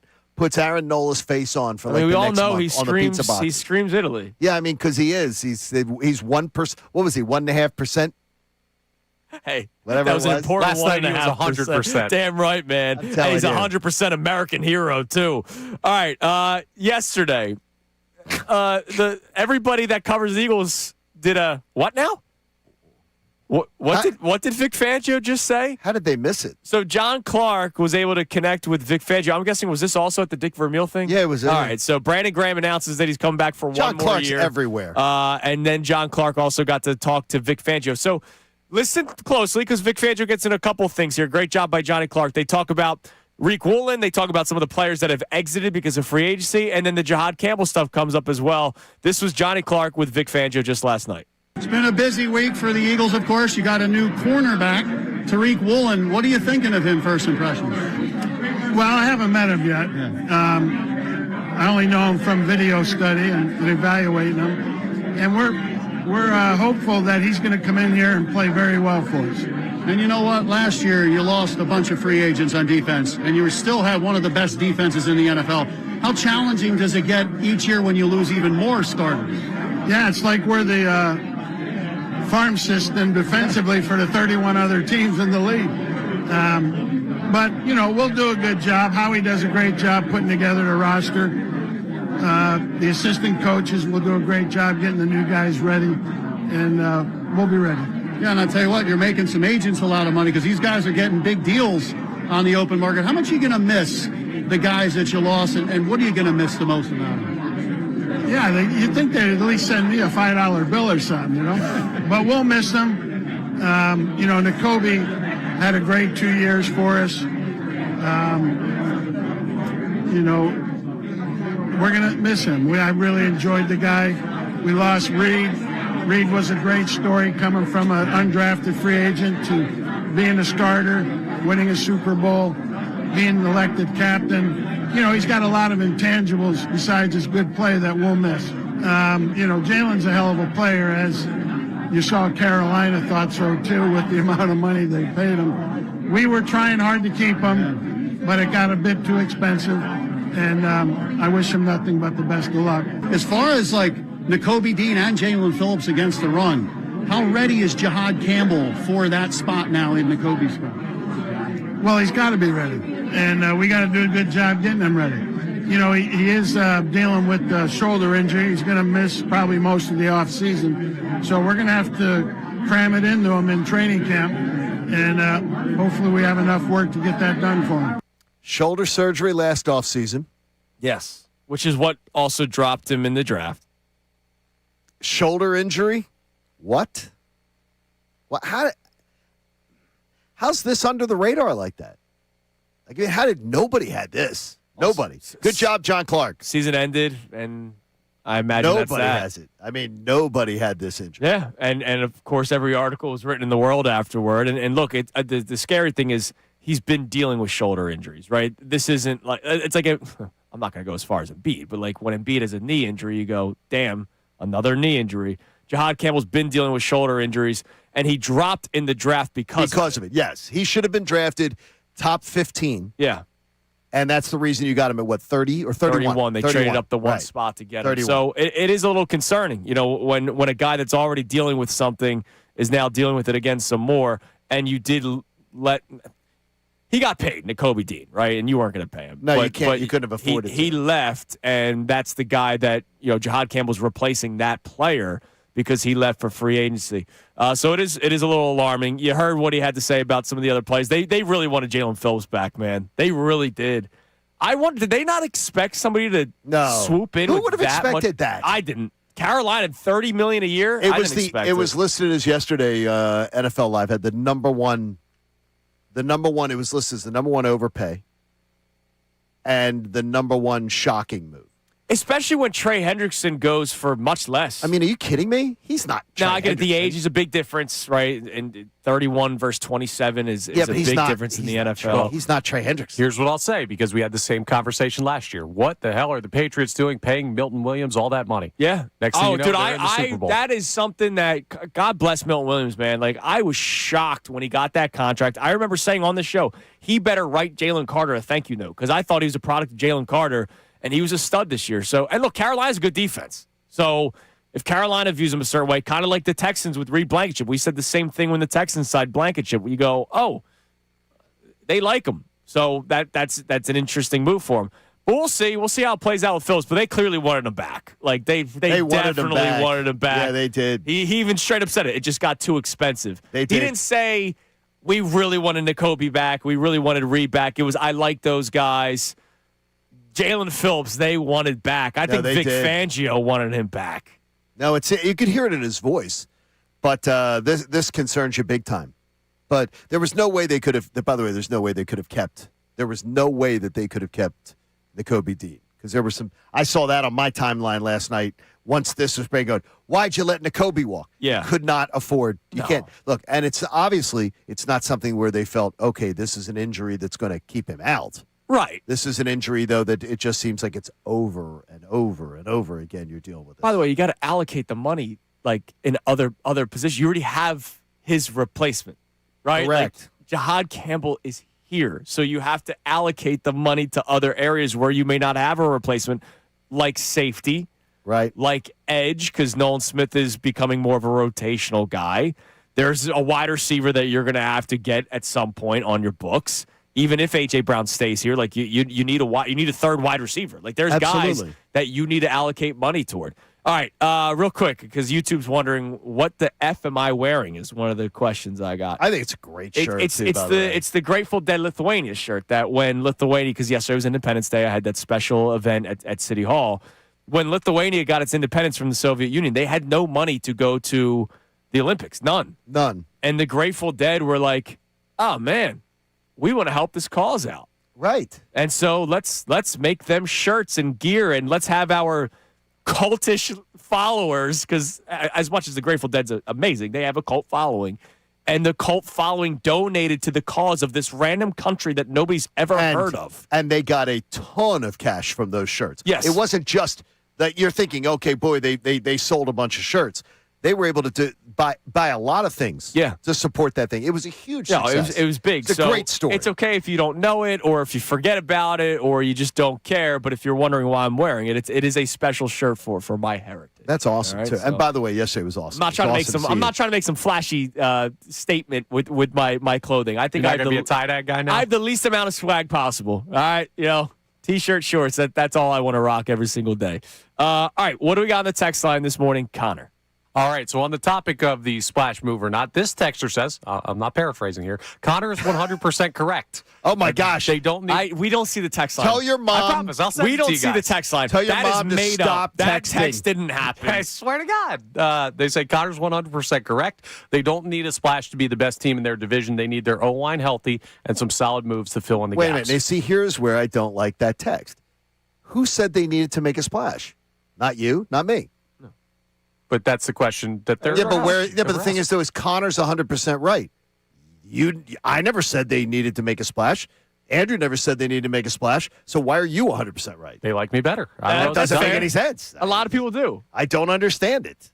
Okay. That's a crazy thing. Jealousy. Connor's getting credit for saying something that we never said they had to make a splash. No, as I've learned in this industry, the producers loved. Yes. And then the second you sit in this chair, you're hated. Then you get hated. It happens like that, dude. Well, you've changed. Oh, yeah, I know. I remember that. Oh, man, you've changed ever since this. No, you're the exact same. I've been the same person. The exact same. I just talk more because my role's different. You're the exact same person that I met 6 years ago. Both of you are. Oh, you've changed. What's and in happened some to you? ways, that's a really good thing. All right, what Notice else, I say that. What else we got on the text line? All right, Todd in Virginia checks in, says, I don't need to see the Eagles make a splash, but I do need to see them address some needs. If they don't address starting tight end, if Dallas Goedert walks a serviceable or rotational edge or a starting safety, then I'll start to be concerned. Okay. I think that's very, very fair. That's exactly how I feel. I don't look at I stay out of the kitchen because I was never allowed in the kitchen as a kid. That's probably why I don't cook. Is that it's like I don't interfere in the kitchen till I'll wait till the meal's served to me, and then I'll judge how the meal is. And I trust Chef Howie can do some really good things. Now, Chef Howie served us a bad meal last year. I'm going to tell you, I think he had a really bad year in the kitchen last year. He had a great year the year before, and he's had a lot of really, really great years in his resume. So I'm going to trust that he can bounce back, but he needs a bounce back year in the kitchen. Yeah, we read you the tweet earlier from Bill Brown. So not Evil Media Andrew, not Evil Media John. Bill Brown, as it stands now, they're trending down. Defense has gotten worse, and honestly, I'm not sure if losing AJ is worse than keeping him. What they had last year wasn't enough. I'm not mad. It may only be a year or two to fix, but it was to be expected. And a lot of it's to be expected is because you're going to have to pay a lot of these guys that are already here that you don't want to leave, right? Like, nobody wants Jalen Carter, Jordan Davis, Quinyon Mitchell, Cooper DeJean to walk. Exactly. You already locked up Jordan Davis, and now you're going to have to work on locking up those other three players. You can't lock up those four players altogether by going out and signing another big free agent. You just can't do it. No. You can go out there and sign another big free agent, but then you're losing one of those guys, and we don't want that either. And they also don't want to go sign another big free agent because next year you're going to want to get, because of the money that was, you're going to get a nice little compensatory draft pick. So you want to think about that, too, also. You want to draft. They're going to draft to replace letting a guy like Jalen Phillips walk away. You're going to draft a replacement there. So you don't want to go and sign another big money free agent and then lose that compensatory draft pick. You don't get it. Exactly. All right. Let's do an update on the Twitter poll there, Connor. Twitter poll was strong in the 6 o'clock hour. I know that it will continue to be strong in the 7 o'clock hour thanks to our man, Dr. Avidan Appel, Iron Mountain Men's Health. Hell, this is going to be up till 10. Maybe even a little bit longer. But our Twitter poll today, do you need the Eagles to make a splash move this offseason? 55% are saying no, 45% are saying yes. I'm surprised it's that close. Is it because they think the Eagles need it, or is it because we want it? No, I think it's because I don't know. I don't think the Eagles needed Saquon Barkley 2 years ago. But then the second the rumor started, I was like, oh, dude, I really want this because I want to watch a Madden team on the field. Like, how much of the people saying they need to make a splash is it because they just want to? Because they want the new flavor of the month they're excited about it? I don't understand, but like, what would constitute splash? Max Crosby. Okay, so Max Crosby would be the splash. I think that would be the splashiest of splash. That would be the splashy splash. Johnny Munt. I think a splash is. So. I think a splash is. I think trading A.J. Brown's a splash. Yeah, I agree. In a different way. Right. And I do think that has to happen, but that'll go down too. So great. You think it has to happen? Yeah, I don't because he think doesn't want. He doesn't want to be here. Tough luck, brother. He doesn't want to be here. I don't want anyone in my business, my building, otherwise, that doesn't want to be there. No. You wouldn't have very much at a company if every day somebody didn't want to come to work, they didn't come to work. Like sometimes. No, that's someone who was passive-aggressively going out and saying, yes, I want to go and work for opponents. Sure, No. man, but that's your top salesperson, so you know what you say. He's I not, want you here. But he's not, though. He's Oh, not. yes, He's he the is. guy. He led the team in receptions. He's the guy also was quitting on you last year on the field. No. Listen. And it's the guy that the owner had to come and say, hey, could you just calm down here, It's please? the great and stop salesman doing that this? just takes a couple extra PTO days. But when he's in, No, he's the guy publicly selling against you. Also. And he's also a guy that's also selling against other people in the building and not being good with them. I used to take like 2.5-hour lunches sometimes when I hit my numbers. You know what my manager said to me? Nothing. Yeah. exactly, because your numbers were hit. All right, coming And you're up not next. good with numbers. We were so excited yesterday to talk to this man today because of everything that went down in the world of football. Max Crosby, the fallout from that, what that could mean for the Eagles, the latest on A.J. Brown. Thanksgiving Eve football, we get into all of it with Adam Schefter, who joins us coming up next here on Kincade and Salciunas. We'll also tell you how you can win a spot in Knockout here on 97.5 The Fanatic. Hey, it's all about live betting on the BetParks app, and with the big tournament coming up next week, you're going to want to get in now on the BetParks app because there's always another way to win. The BetParks online casino and sportsbook app, the only app I ever recommend to you, is so easy to use. It's so easy to fund your account, and it's even easier to get paid when you're a winner. They've got your favorite classic casino games, too, that are right there on your phone, like blackjack and craps and roulette. But you can bet on all your favorite sports. You can bet on individual player performances. You got more hockey tonight, so you got a little flyboy hockey tonight. And then this weekend, you'll have some more of that. You got plenty of basketball, too, whether it's pro or college. You can bet on individual player performance. If you think somebody's going to go off, it's like a Bam out of Bayou night, you can do it. And new users are going to get up to $1,000 in casino bonus back if you're down in your first 24 hours. At the real casinos, they don't do that. BetParks.com. You check out all the details. Because whether your team scores or not, there's always another way to win. BetParks.com has all the details for you of the BetParks online casino and sportsbook app. Get in, get joined up before the big tournament starts. Got to be 21 in Pennsylvania, Jersey, or Michigan. Should you have a gambling problem, please call 1-800-GAMBLER. Now on 97.5 The Fanatic Sports Update. Fangio talks defensive losses. I'm Connor Thomas, and the Eagles have had some major turnover on the defense this offseason already through free agency, and it only started yesterday. Jalen Phillips, Reed Blankenship, Nakobe Dean, all leaving for different teams, and defensive coordinator Vic Fangio met up with John Clark of NBC Sports Philly yesterday to talk about the loss of those players. Yeah, it's like we're the farm system defensively for the 31 other teams in the league. But, you know, we'll do a good job. Howie does a great job putting together the roster. The assistant coaches will do a great job getting the new guys ready. We'll be ready. Certainly work to do for Vic and the defensive staff, though. They did have, the Eagles, an intriguing update on Dallas Goedert. He's not technically a free agent yet, as he and the team have agreed to push back a void date in his contract to try and work on an extension. And also, Brandon Graham said yesterday he's coming back for another year. So a lot of things to keep an eye on with the Birds. Sixers, it's just mostly injury news. Kelly Oubre is now going to be out at least 2 weeks with an elbow injury. They'll take on the Pistons tonight, 7 p.m. You can hear that game live here on the Fanatic. Flyers beat the Capitals 4-1 last night. They'll play the Wild tonight at 8 p.m. You can hear that game over on WMMR. And Team Italy beat Mexico 9-1 last night. Aaron Nola doing a great job starting for them. And with that, Team USA advances. They'll play Canada tomorrow. Adam Schefter joins us next. This update is brought to us by TireRack.com. Rain or shine, drive with confidence on Verdestin tires from Tire Rack. Verdestin tires deliver precision handling, dependable traction, and quiet comfort. Ship fast and free with 2 years of free road hazard protection. I'm Connor Thomas for 97.5 The Fanatic.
99.75 The Fanatic Philadelphia. More of Kincade and Salciunas coming your way now. 7 a.m. hour is brought to you by the BetParks online casino and sportsbook app. Live bet sports on the BetParks app. Play all your favorite casino games. There's always another way to win on the BetParks online casino and sportsbook. Got to be 21 in Pennsylvania, Jersey, or Maryland. Gambling problem? Call 1-800-GAMBLER. All right, as we await Adam Schefter, who's joining us today, could not do yesterday because of the crazy start of the new league year. He joins us coming up here momentarily. Andrew DeCecco will be in studio with us from 8 to 10 today. I want to tell you how you can win a spot in Knockout. So what we started last week, and we're continuing it this week, pair of tickets up for grabs, Sixers Bulls, March 25th, spot in Knockout afterward.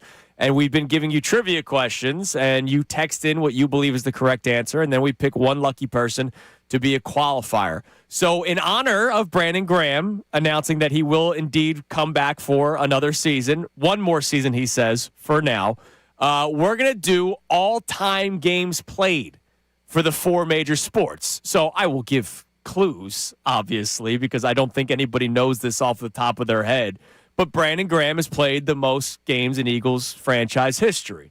So as the example, if I said this guy played the second most games in Eagles franchise history, and he is a center, your answer would be? Jason Kelce. That is correct. So that is your example question. Jason Kelce would be the correct answer. Congratulations, John Kincade. Now, some of them... I win? No, I can't win. No, you're there, though. We'll be there. We're going to be a great there. time. It's going to be a fun time. There's some that I don't want to give too much of clues for because I feel like there's some that you should just know. Right. But how about we give the first one now at 610-632-0975 as we await Adam Schefter.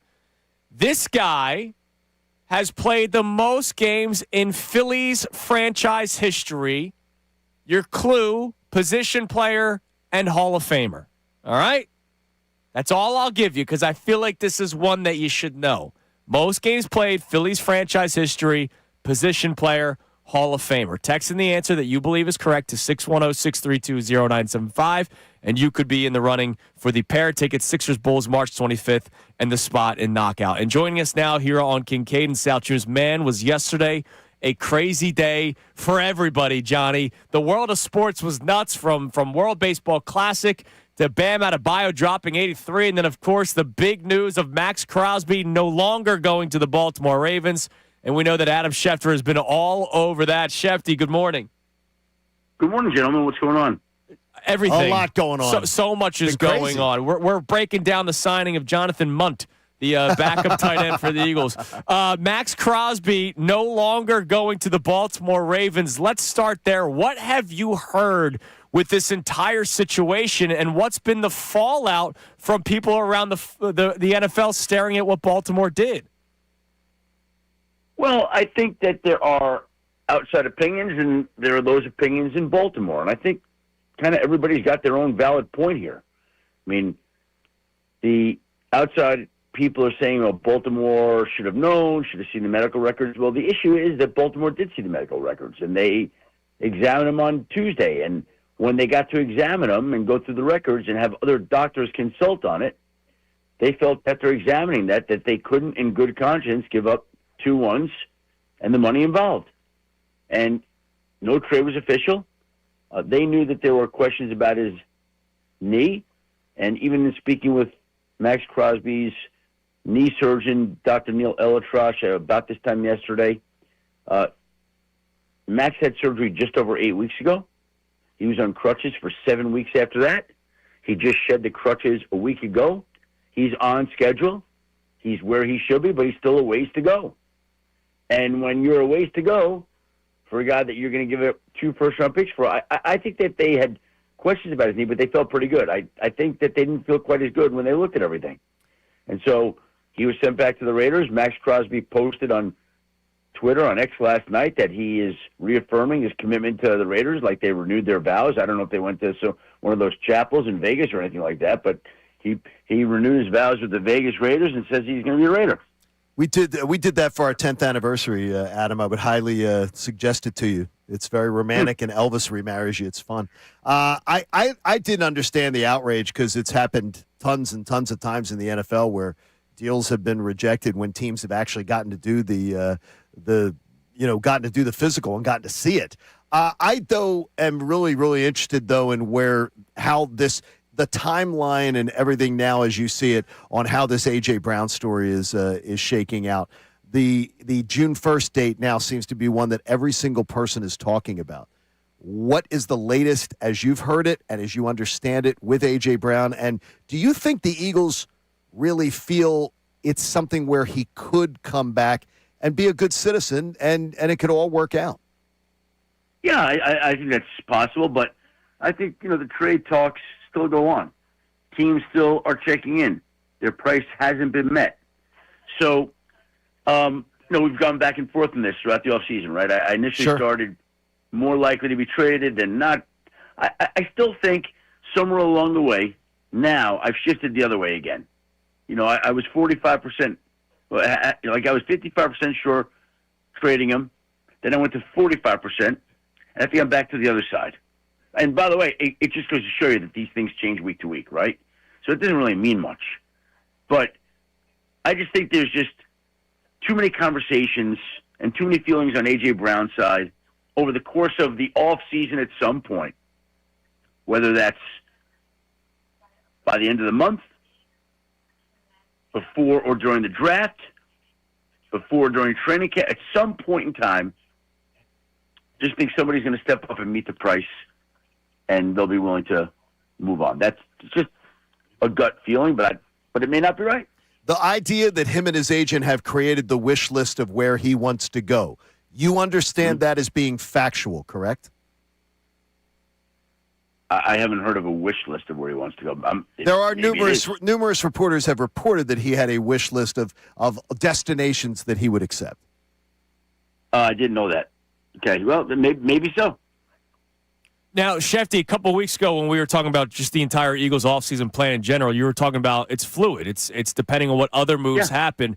Now that the new league year has begun, now that A.J. Brown is still here, what are the Eagles trying to go about when it comes to their business? Because they don't know if A.J. Brown is going to be on the roster or not. Well, but they have an idea of what they're doing. And you know what? Here's the deal. If you see a wide receiver you like, I mean, it's not like there's so many of them in free agency. So I don't think that dramatically impacts their plans. You see a receiver you like, you go get him. Period. And the draft has some good receivers too. So I don't know that whether they get a receiver impacts whether or not they would keep A.J. Brown. Okay, fair enough. Now, yesterday, Vic Fangio was speaking to one of our local reporters here from NBC Sports Philadelphia, John Clark, and he talked about losing some of the players to free agency, and then he mentioned Jihad Campbell, and then all of a sudden dropped and Jihad Campbell's shoulder's bothering him, and, he's got to get that fixed during this offseason. Did you hear anything about the health of Jihad Campbell? No. And what impact does that allow them to they did not re-sign the Kobe Dean. Is there any worry about that? Look, I think when they drafted Jihad Campbell, that was the situation. That the reason they got him where they did was because there were medical questions on him. And he was a top 10 player that managed to fall to them. And he fell to them for a reason. And that's the reason. So, I'm not surprised with this. I don't know if it's a new injury related to old injury. Don't know. But, that's the guy is an elite talent, and he's been banged up. So, if you ask now the question would be, I don't know how long he's going to sideline him for. I would imagine, I'm sure they're going to do it, and then not. The question would be, does it impact his availability for the season? Yeah, he said he'd miss most of the off season, is what his wording was. Yep. Well, and as long as he's back for the season, then all's good. Right? Do you believe the Eagles will be making a call or may have already made a call on Max Crosby now that he's back on the market? I'm not expecting that right now. I mean, I think they checked in before, and there's a brief, what would it take? Okay, nothing more, nothing substantiative. But I don't think that's a real thing. right Okay. now with Max Crosby. No. What are people saying about the Reek Woolen signing? A guy that his rookie year was spectacular, and then we know that it's been up and down since then. What is the league thinking about Reek Woolen to Vic Fangio and the Philadelphia Eagles defense? Well, look, that's a smart play by Rick Woolen because if you're not getting the type of deal in free agency, long-term deal that you want with the money you want, which clearly didn't happen because he would have signed, then you go take a one-year deal in a system that you feel like you could shine, in an organization you feel like you could shine. And he set himself up with Philadelphia, good payday, good contract, 1 year. If he comes in and plays the way he's capable of, a year from now he'll be one of the top free agents and he'll be signing a 4-year, $90 million contract, right? Like that's the goal. So he's got a lot on the line. He's got a lot of motivation. He's in the right system for the right coach. And I think that's going to work out well. Have you heard any whispers about who may be ending up going overseas in some of these games? Because the Eagles could potentially have 3 because they play at Jacksonville, and I know Jacksonville has 2 games over in London, and the Commanders have a game in London, so that could potentially be a spot the Eagles have landed in. Any ear to the ground on that one? I have not heard specifically, but I think it's fair to say it wouldn't be a surprise if they were to play in one of these games. Speaking of the schedule, we saw your report yesterday that we may have Thanksgiving Eve football as early as this season. Isn't that amazing? I love it. I love it. They just continue to take over the calendar, and I mean, they intrude into every area. And the league wants to control it. And if you look at that week, it's like football everywhere, every time, every moment. So that's kind of how it works. And they're doing it again.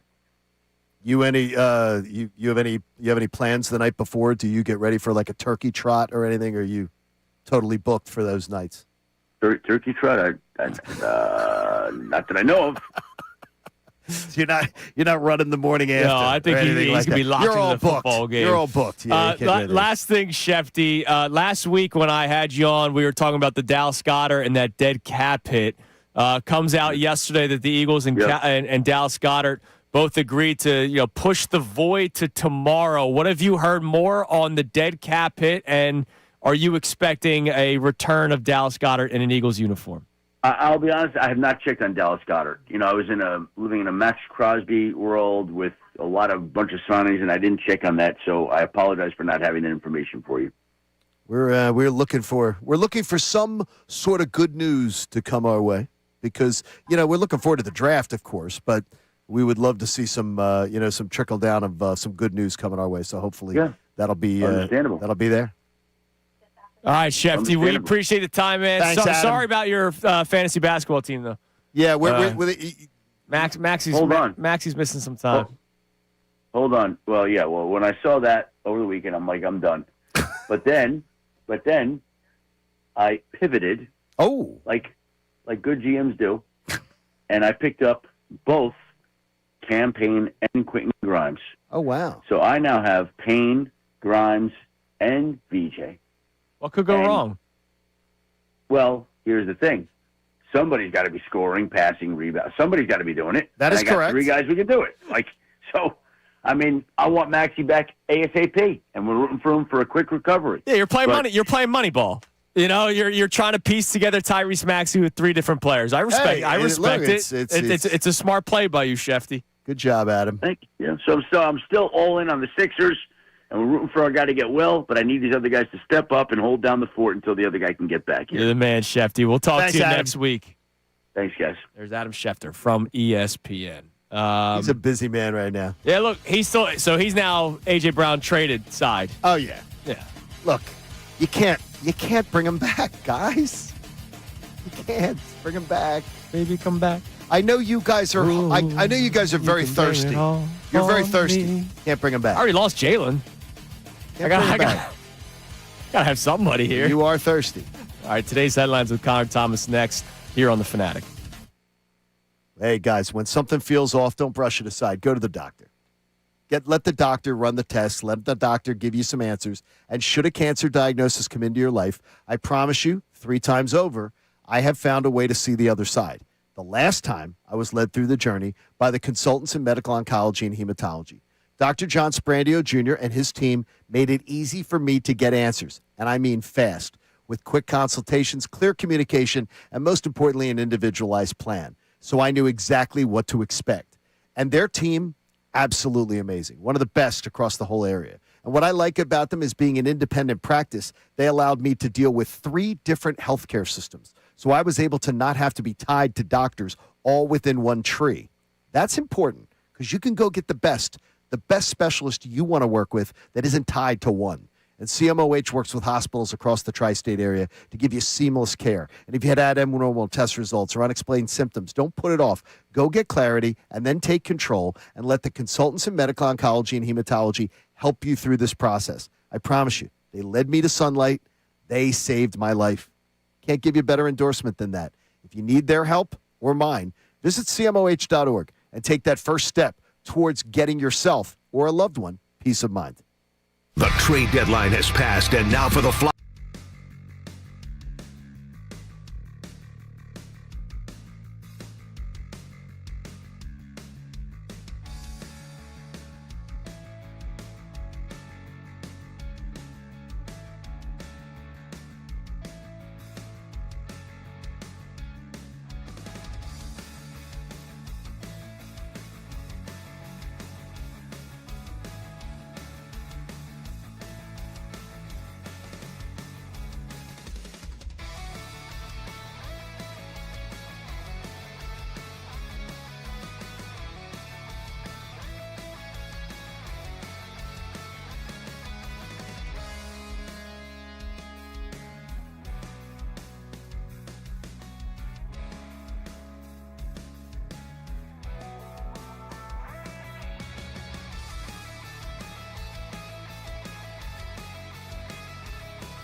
107.5 The Fanatic and the Fanatic app. I love our YouTube family, including Renee, who is loving that Shefty did not take our bait about AJ. Laughing emojis. Adam Schefter said he believes that A.J. Brown gets traded more likely than not getting traded. What do you mean not take the bait? I don't get it. The report that there was a wish list. Because believe it or What not, do you mean not take the- other reporters Yes. could have other You mean, sources. by the way, there are 5 documented reporters with the wish list story. Yeah, So I guess okay. they're all 5 lying. By the way, he did say he thinks he'll be traded. Yes, that's okay. I don't get it. I get Look, because here's what I don't understand. people don't want him Again, traded. I know you did something different last week. Do people actually believe that accredited members of the media who are in front of these players all the time in the locker rooms, talking to these coaches, general managers, players, face to face, are making up stories about the players? Yeah, to get clicks, John. Because if they did, there's what would if the stories were false? What would be the first thing that would happen? Somebody would say this is false. No, who would? Either the player. The player would, yeah. or the agent would. Has anything like that happened? No, Correct. that is not. So that is the one thing. More importantly, it would be these people would lose their credibility immediately in the business. Jeff McClain is the number one beat guy in the country, voted by his peers. 32 teams, every one of them. They said McClain is the best of their bunch. Jeff McClain's not going, hey, I'm going to get some clicks today. He doesn't give a freak about clicks. It is the dumbest rationale of all. People are like, these people are making these things up. AJ's a victim. For God's sakes, just stop. Just stop. Time now for today's headlines with Connor Thomas. Today's headlines with the Connor Thomas. What we got, V? It's brought to us by Lundy Law. For over 70 years, Lundy Law has been fighting for injured people. If you need them, remember the name Lundy Law, your injury lawyers. Visit LundyLaw.com. That's LundyLaw.com. We're going to start with yesterday's headlines, but I missed this, and it's something we need to hear because Campaign had a big night for the Sixers, and he felt a little overshadowed by Bam Adebayo's 83-point night, but he's not letting Bam steal his shine. I'm like, man, Bam can't take my night. So, I mean, shout out to Bam, though. I'm a big-time Kobe fan, so, like, that's like, huge for someone who can score that many points in the game. But, man, I'm taking it, man. This is my night. March 10th, this all me. There it Good for is. him. Not Bam Adebayo. It's Campaign night. Good for him. It was 8 of 8 from 3, 30-plus points off the bench. Was one of the reasons why they won the game against a horrific team.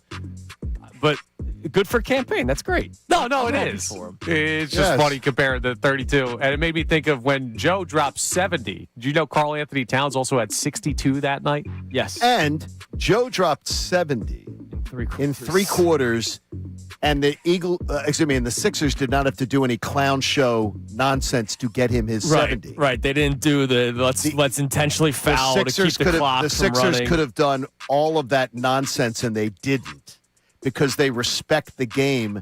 And by the way, they respected the number.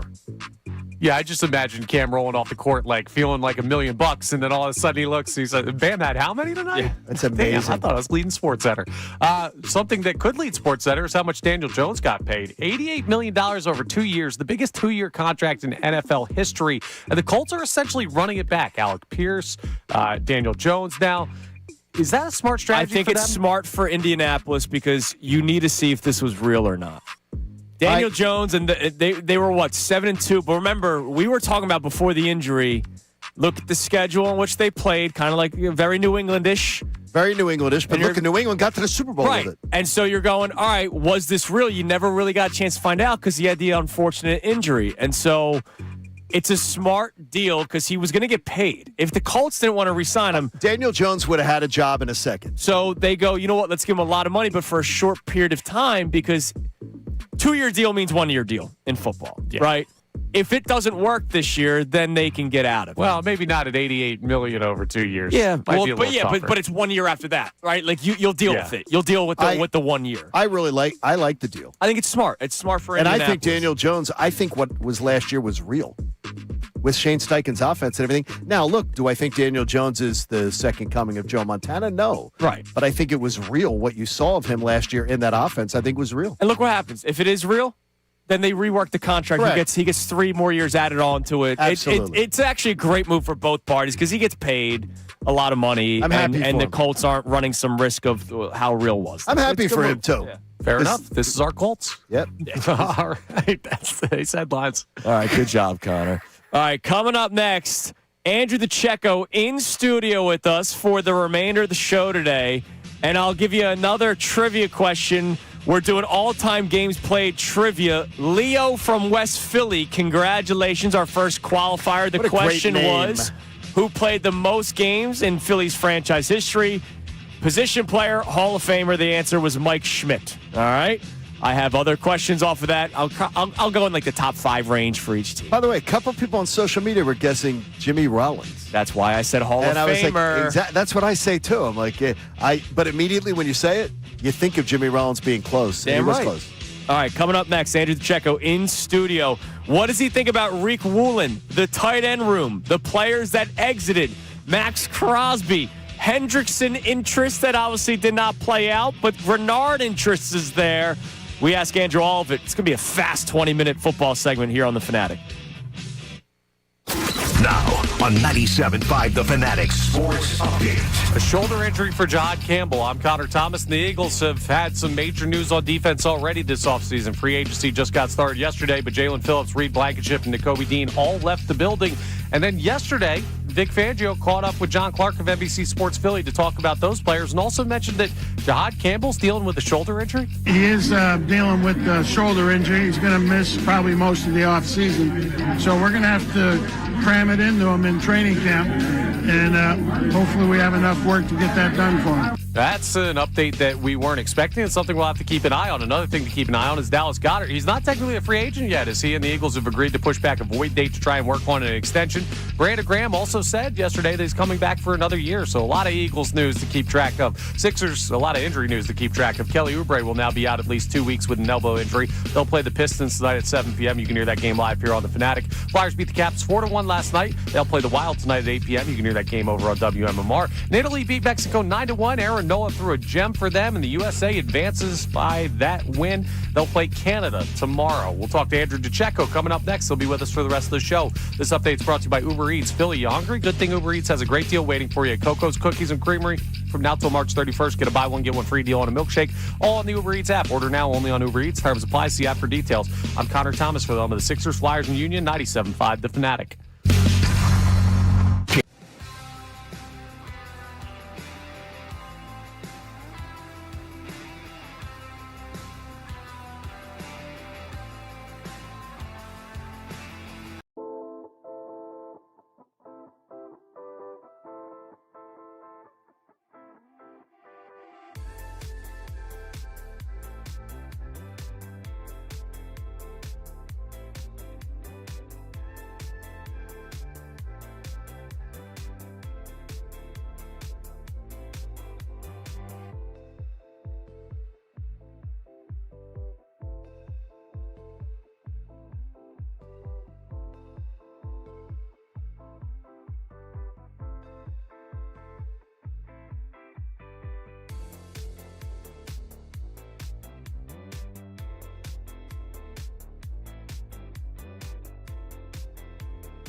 Gotta produce. Charity comes in many forms. Kincade Salciunas is back from the break. I wonder what they're going to get into. All right, it is 8 a.m. here on Kincade Salciunas 97.5 The Fanatic. It is a Thursday, which means the remainder of the show, we are joined in studio by our man, Andrew DeCecco. Andrew, good morning. Happy new league year, man. What's happening, guys? Great to be with you. It is great to have you. First and foremost, before we get everything kicked off here, the next chance for you to win a pair of tickets, Sixers Bulls spot in Knockout. We are doing all-time games played trivia today in honor of Brandon Graham, who is announcing that he is doing a swan song season.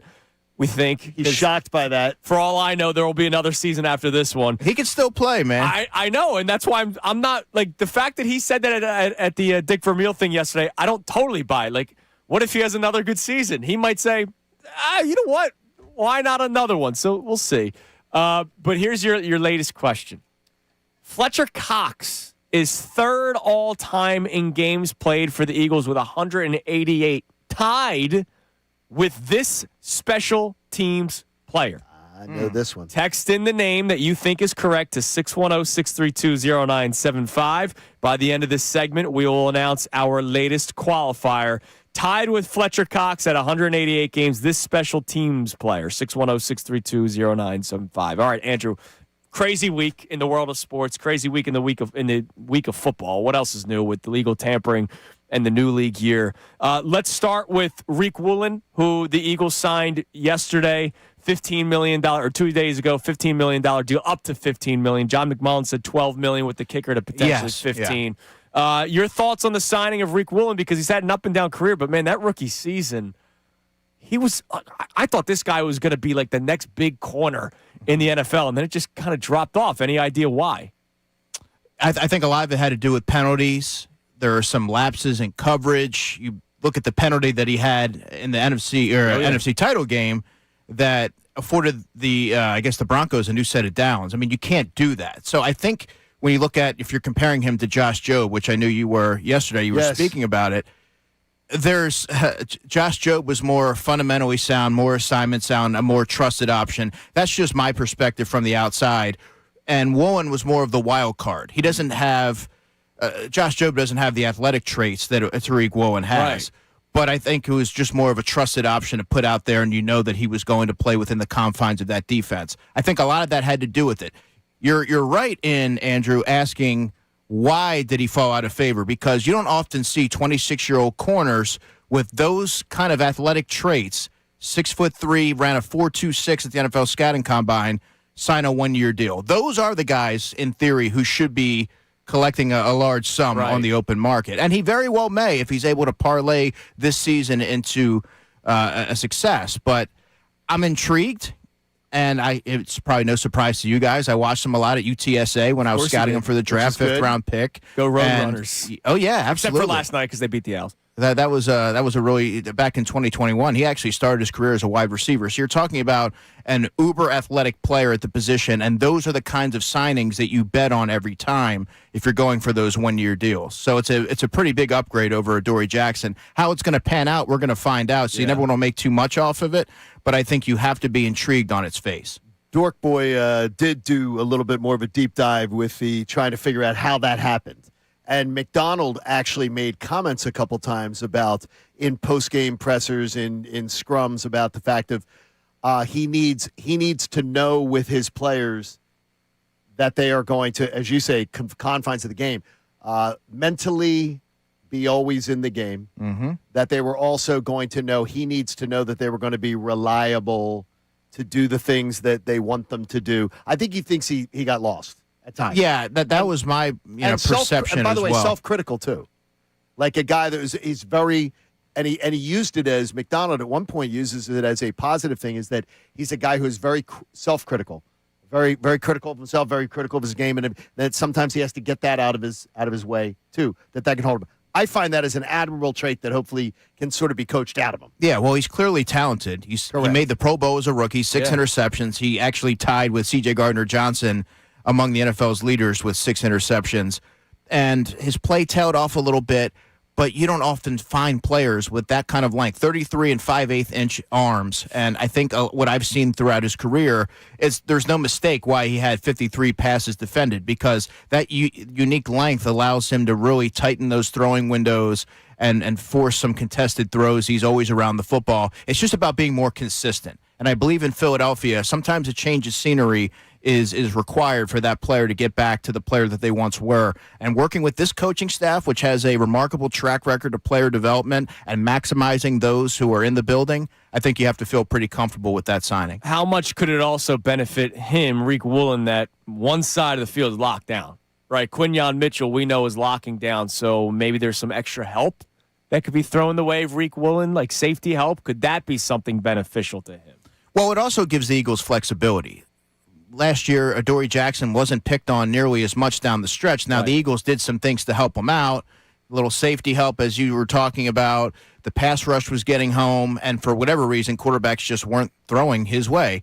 But I think with Woolen, it gives you more flexibility in the sense that, in theory, you could move in base packages Cooper DeJean to safety, and he can do some different things there. You don't have to do as much to atone for him being on that side as maybe you would have for an Adoree Jackson, certainly a Keely Ringo or Jacorian Bennett. So for those reasons, you have to give that a pretty high mark on its face. I apologize if you guys talked about this last week, but what did you think about the reshuffling of roles and everything within the defensive coaching staff now with Christian Parker being gone?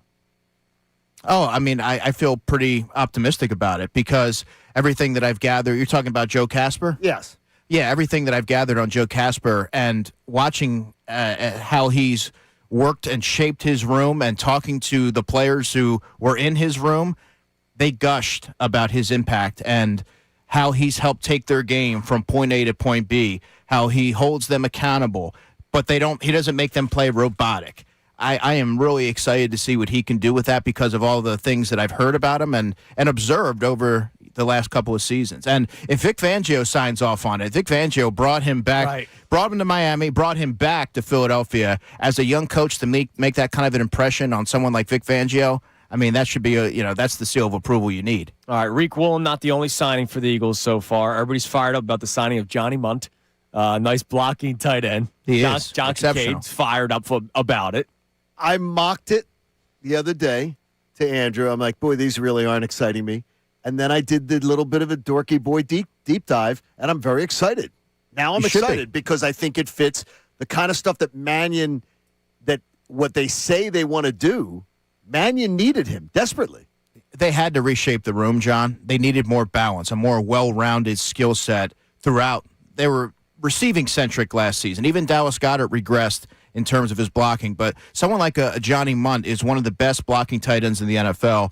And as you mentioned, to really be able to carry out this offense through Sean Mannion's vision, you have to be able to have a blocking tight end. And while it wasn't a primary reason why the Eagles' rushing attack didn't work last season, Grant Calcaterra struggled in that area. I don't fault Grant Calcaterra in that because he was being asked to do things that were outside of his skill set.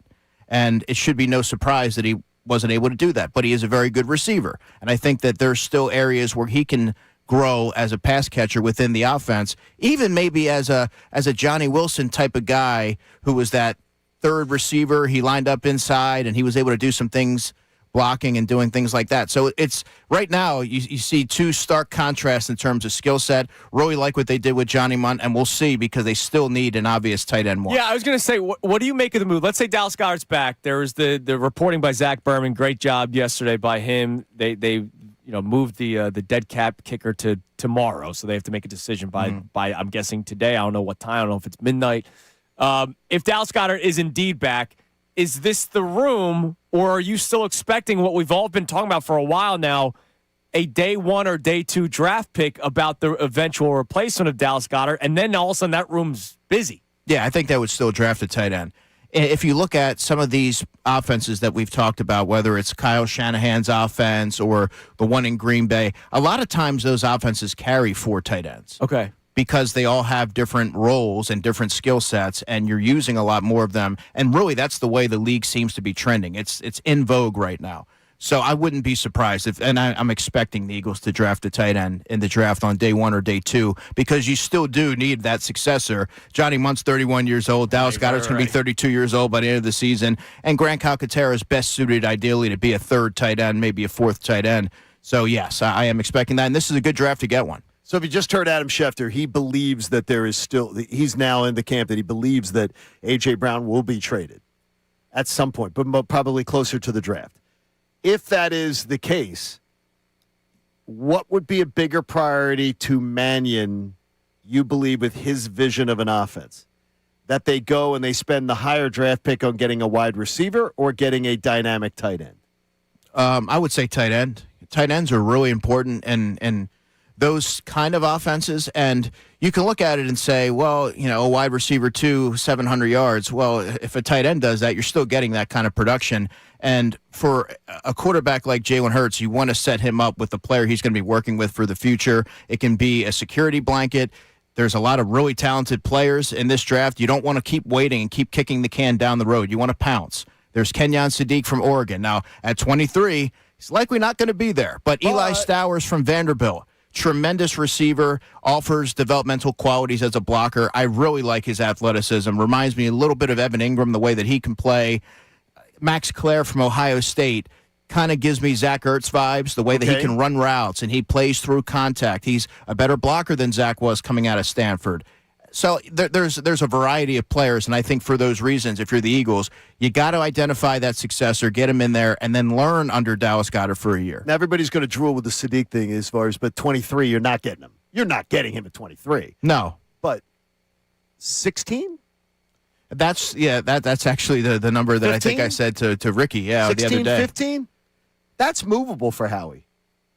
Howie can, I mean, if you somebody, really like if the somebody player, was available, if somebody was amenable to moving, Howie can get to 16. They have the draft capital to get to 16, 17. Yeah, if you really like the player. And then I think it becomes, John, if you're looking at it from a more realistic standpoint, let's say, I don't know, Omar Cooper Jr., the wide receiver. Love him. Love him. I'm a big fan of his game. He does a lot of... I want to whistle. He picks up a lot of yards after the catch. But then it could be, if you're looking at the Eagles, where they sit at 53, I believe, Eli Stowers, the tight end, who you can move around formations, or Omar Cooper Jr., and which player stands to have the biggest impact immediately. I'm curious to see where that goes, because I happen to think that tight end is more of a need. Maybe less so if Dallas Goedert comes back. It's definitely going to be an offensive-heavy draft for the Eagles this year. 23, 54, 68. 23, 54, 64.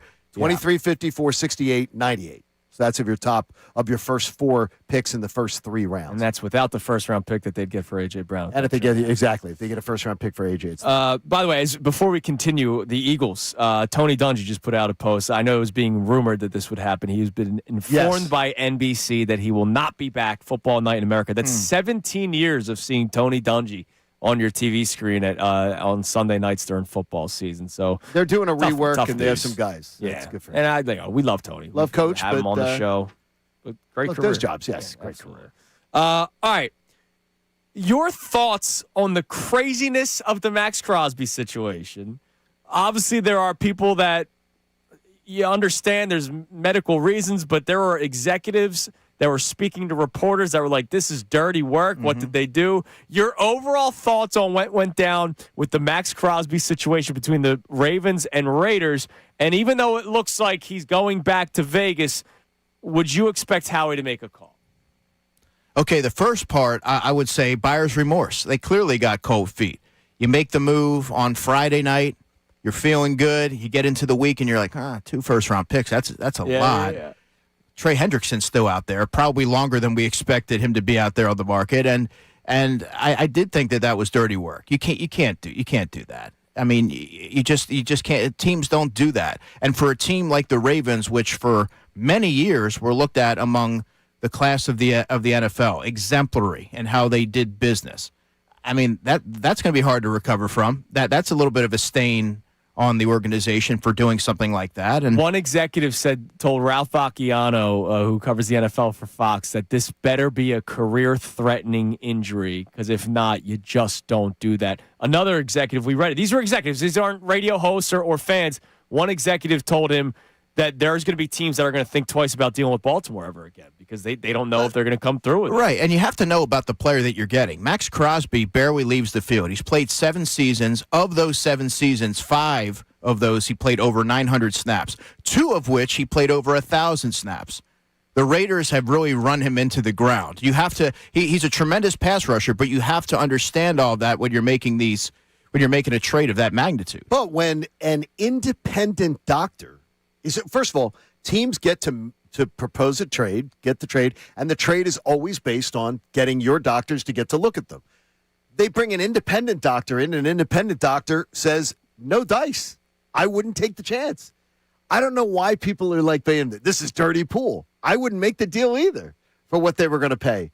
Yeah, but then they get Trey Hendrickson the hours later. Everybody else could have gotten Trey Hendrickson. Everybody else. I will say the optics, man. It looks like shady business. It could be, but every other team had a chance to get Trey Hendrickson for a very affordable number. I mean, I can't understand it. I can't believe what Trey Hendrickson went for. When maybe neither did Baltimore. Maybe Baltimore was like, wait a minute. That was my read. It's like, he's still out there. Here's the independent doctor that was brought in. Was the doctor who represents one of the teams who was in on Max Crosby, and then said, we good. After looking at the medicals, they were like, no, we're not back in on Max Crosby. We have no interest. Dallas was in on him. Then they saw the medicals. We're like, nope, we're done. I mean, to me, it screams 2 organizations looked at it and said, we're not touching this. But they ran him into the ground as a player. I believe that. They did absolutely. Like you have to understand that if you're the Ravens and you're giving up 2 first-round picks. As I mentioned, he plays on average 90% of their defensive snaps. Sure, he doesn't come off the field. He's battled through a lot of different things. He's still young, and you like to you typically bet on upside, but the longevity. I mean, I think it's murky at best, and it should have always been viewed that way. Yeah. So. Would you expect Howie Roseman to make legitimate calls, like not just a "Hey, how you doing?" call? I mean, he's always gonna. I mean, he will explore everything. I don't know how realistic it would ever be because I imagine the Raiders' asking price for whoever calls is going to be pretty steep. Sure, they have a point of pride. He's been a cornerstone player for them, and I think if your other teams, for as good as Max Crosby is, you're going to have a little trepidation as well. Knowing how much mileage he's accrued over his 7 seasons, and if you're giving up something that substantial, you better be a piece or 2 away from being a Super Bowl contender. Otherwise, what's the point? Well, if no Eagles kind of are. Yeah, I mean, but the other part is he a fit in Vic Fangio's defense? Fair. Because I look at Max Crosby and Trey Hendrickson. A good pass rusher is a good pass rusher. But there's other things that you have to do. You can't just be a Jason Babin and pin your ears back and go get the quarterback. You have to be able to drop in coverage and do some things in space. And I mean, I'm not sure that Max Crosby would be a schematic fit. Now that's why they wanted Jalen Phillips back desperately. I mean, you heard it in the clip. We played the audio from Vic yesterday with John Clark, and you could tell he wanted Jalen Phillips back. He said, look, he got too expensive, but you could tell he wanted him back. Yeah, and Vic Fangio would always make it work if you're a premier pass rusher, but I'm just saying, on its face, it doesn't seem like either Trey Hendrickson or Max Crosby would be an ideal scheme fit for what the Eagles currently do. Every day that Max Crosby's back with the Raiders, by the way, to me just says more. All the teams in the NFL have a chance to go get him now. Yeah. That doesn't seem like, as Adam's saying this morning, he doesn't think the Eagles are in on him. I would think that people now Henderson's off the market, I would think that the Raiders would be getting a ton of calls. Doesn't seem like they are. No, doesn't seem like it right now. So that would back up to me that the Ravens did the right thing. Well, maybe a lot of people are doing their due diligence at this point. Yeah, they're going to look at the medicals and go, dude, I am not doing that. Now, looks like string cheese. Bottom line is something that I think we're all kind of reading the tea leaves of. They were reportedly in on Hendrickson. Who knows about the Max Crosby stuff. Jonathan Grenard's name has been popping up. Curious to get your thoughts on Grenard. But what this is telling me is they realize they need another edge rusher. Mm-hmm. And I don't think they have the faith in Nolan Smith to, stay healthy enough for an entire season because of the viciousness of how he plays. But just also, his production dipped last year. Yeah. Again. Yeah. So it still feels like they're interested in an edge rusher and a legitimate Well, they need one. They lost one off the roster. You got to replace that spot. So go but get it looks one. like they're replacing it as a starter, right? Oh, Like, that's the thing. Well, you replaced Nolan Smith as a starter with Jalen Phillips, right? Honestly. So here's the deal. Coming up next, the dust has settled a little bit with legal tampering and the official start to the new league year. What is Vegas saying about the NFC? One of our questions today, Andrew, for the audience, we'll get more text messages on this coming up next, is if the Eagles don't make a splash, what are we saying? What are you as an Eagles fan saying? Well, what is Vegas saying after some of the new moves that have gone down have become official? You'll hear that next. Kincade and Salciunas, 97.5 The Fanatic. If you are looking to pop the question, I always tell you, I have the answer for you. It's Benari Jewelers. Whether you're going to Exton or Newtown Square, Benari Jewelers has two amazing showrooms that are going to help you buy diamonds intelligently. With their industry-leading 110% diamond upgrade guarantee on all natural diamonds. I'm going to keep the math simple for you. If you buy a $10,000 diamond, you want to upgrade later, it's worth $11,000 towards you. That's pretty awesome. You automatically know that when you buy a diamond from Benari, it's automatically going to appraise 10% higher with them because Benari is going to pay you more. They pay you more than you paid them for the same diamond. That means you're buying with peace of mind. That means you're buying with a company that honors its product and honors you, the customer. So if you're engagement ring shopping and you don't know anything about diamond engagement rings and you don't know anything about designing a ring, I took Brendan Gunn there. He designed his woman's engagement ring. It's beautiful. He got the yes, and if he could do it, you could do it. I promise you that. Don't get distracted by the latest fads. When it's meant to be, trust the experts that I'm telling you. They're awesome. Benari Jewelers. Two beautiful showrooms. Exton, Newtown Square. Check them out online at benarijewelers.com. Now on 97.5 The Fanatic Sports Update.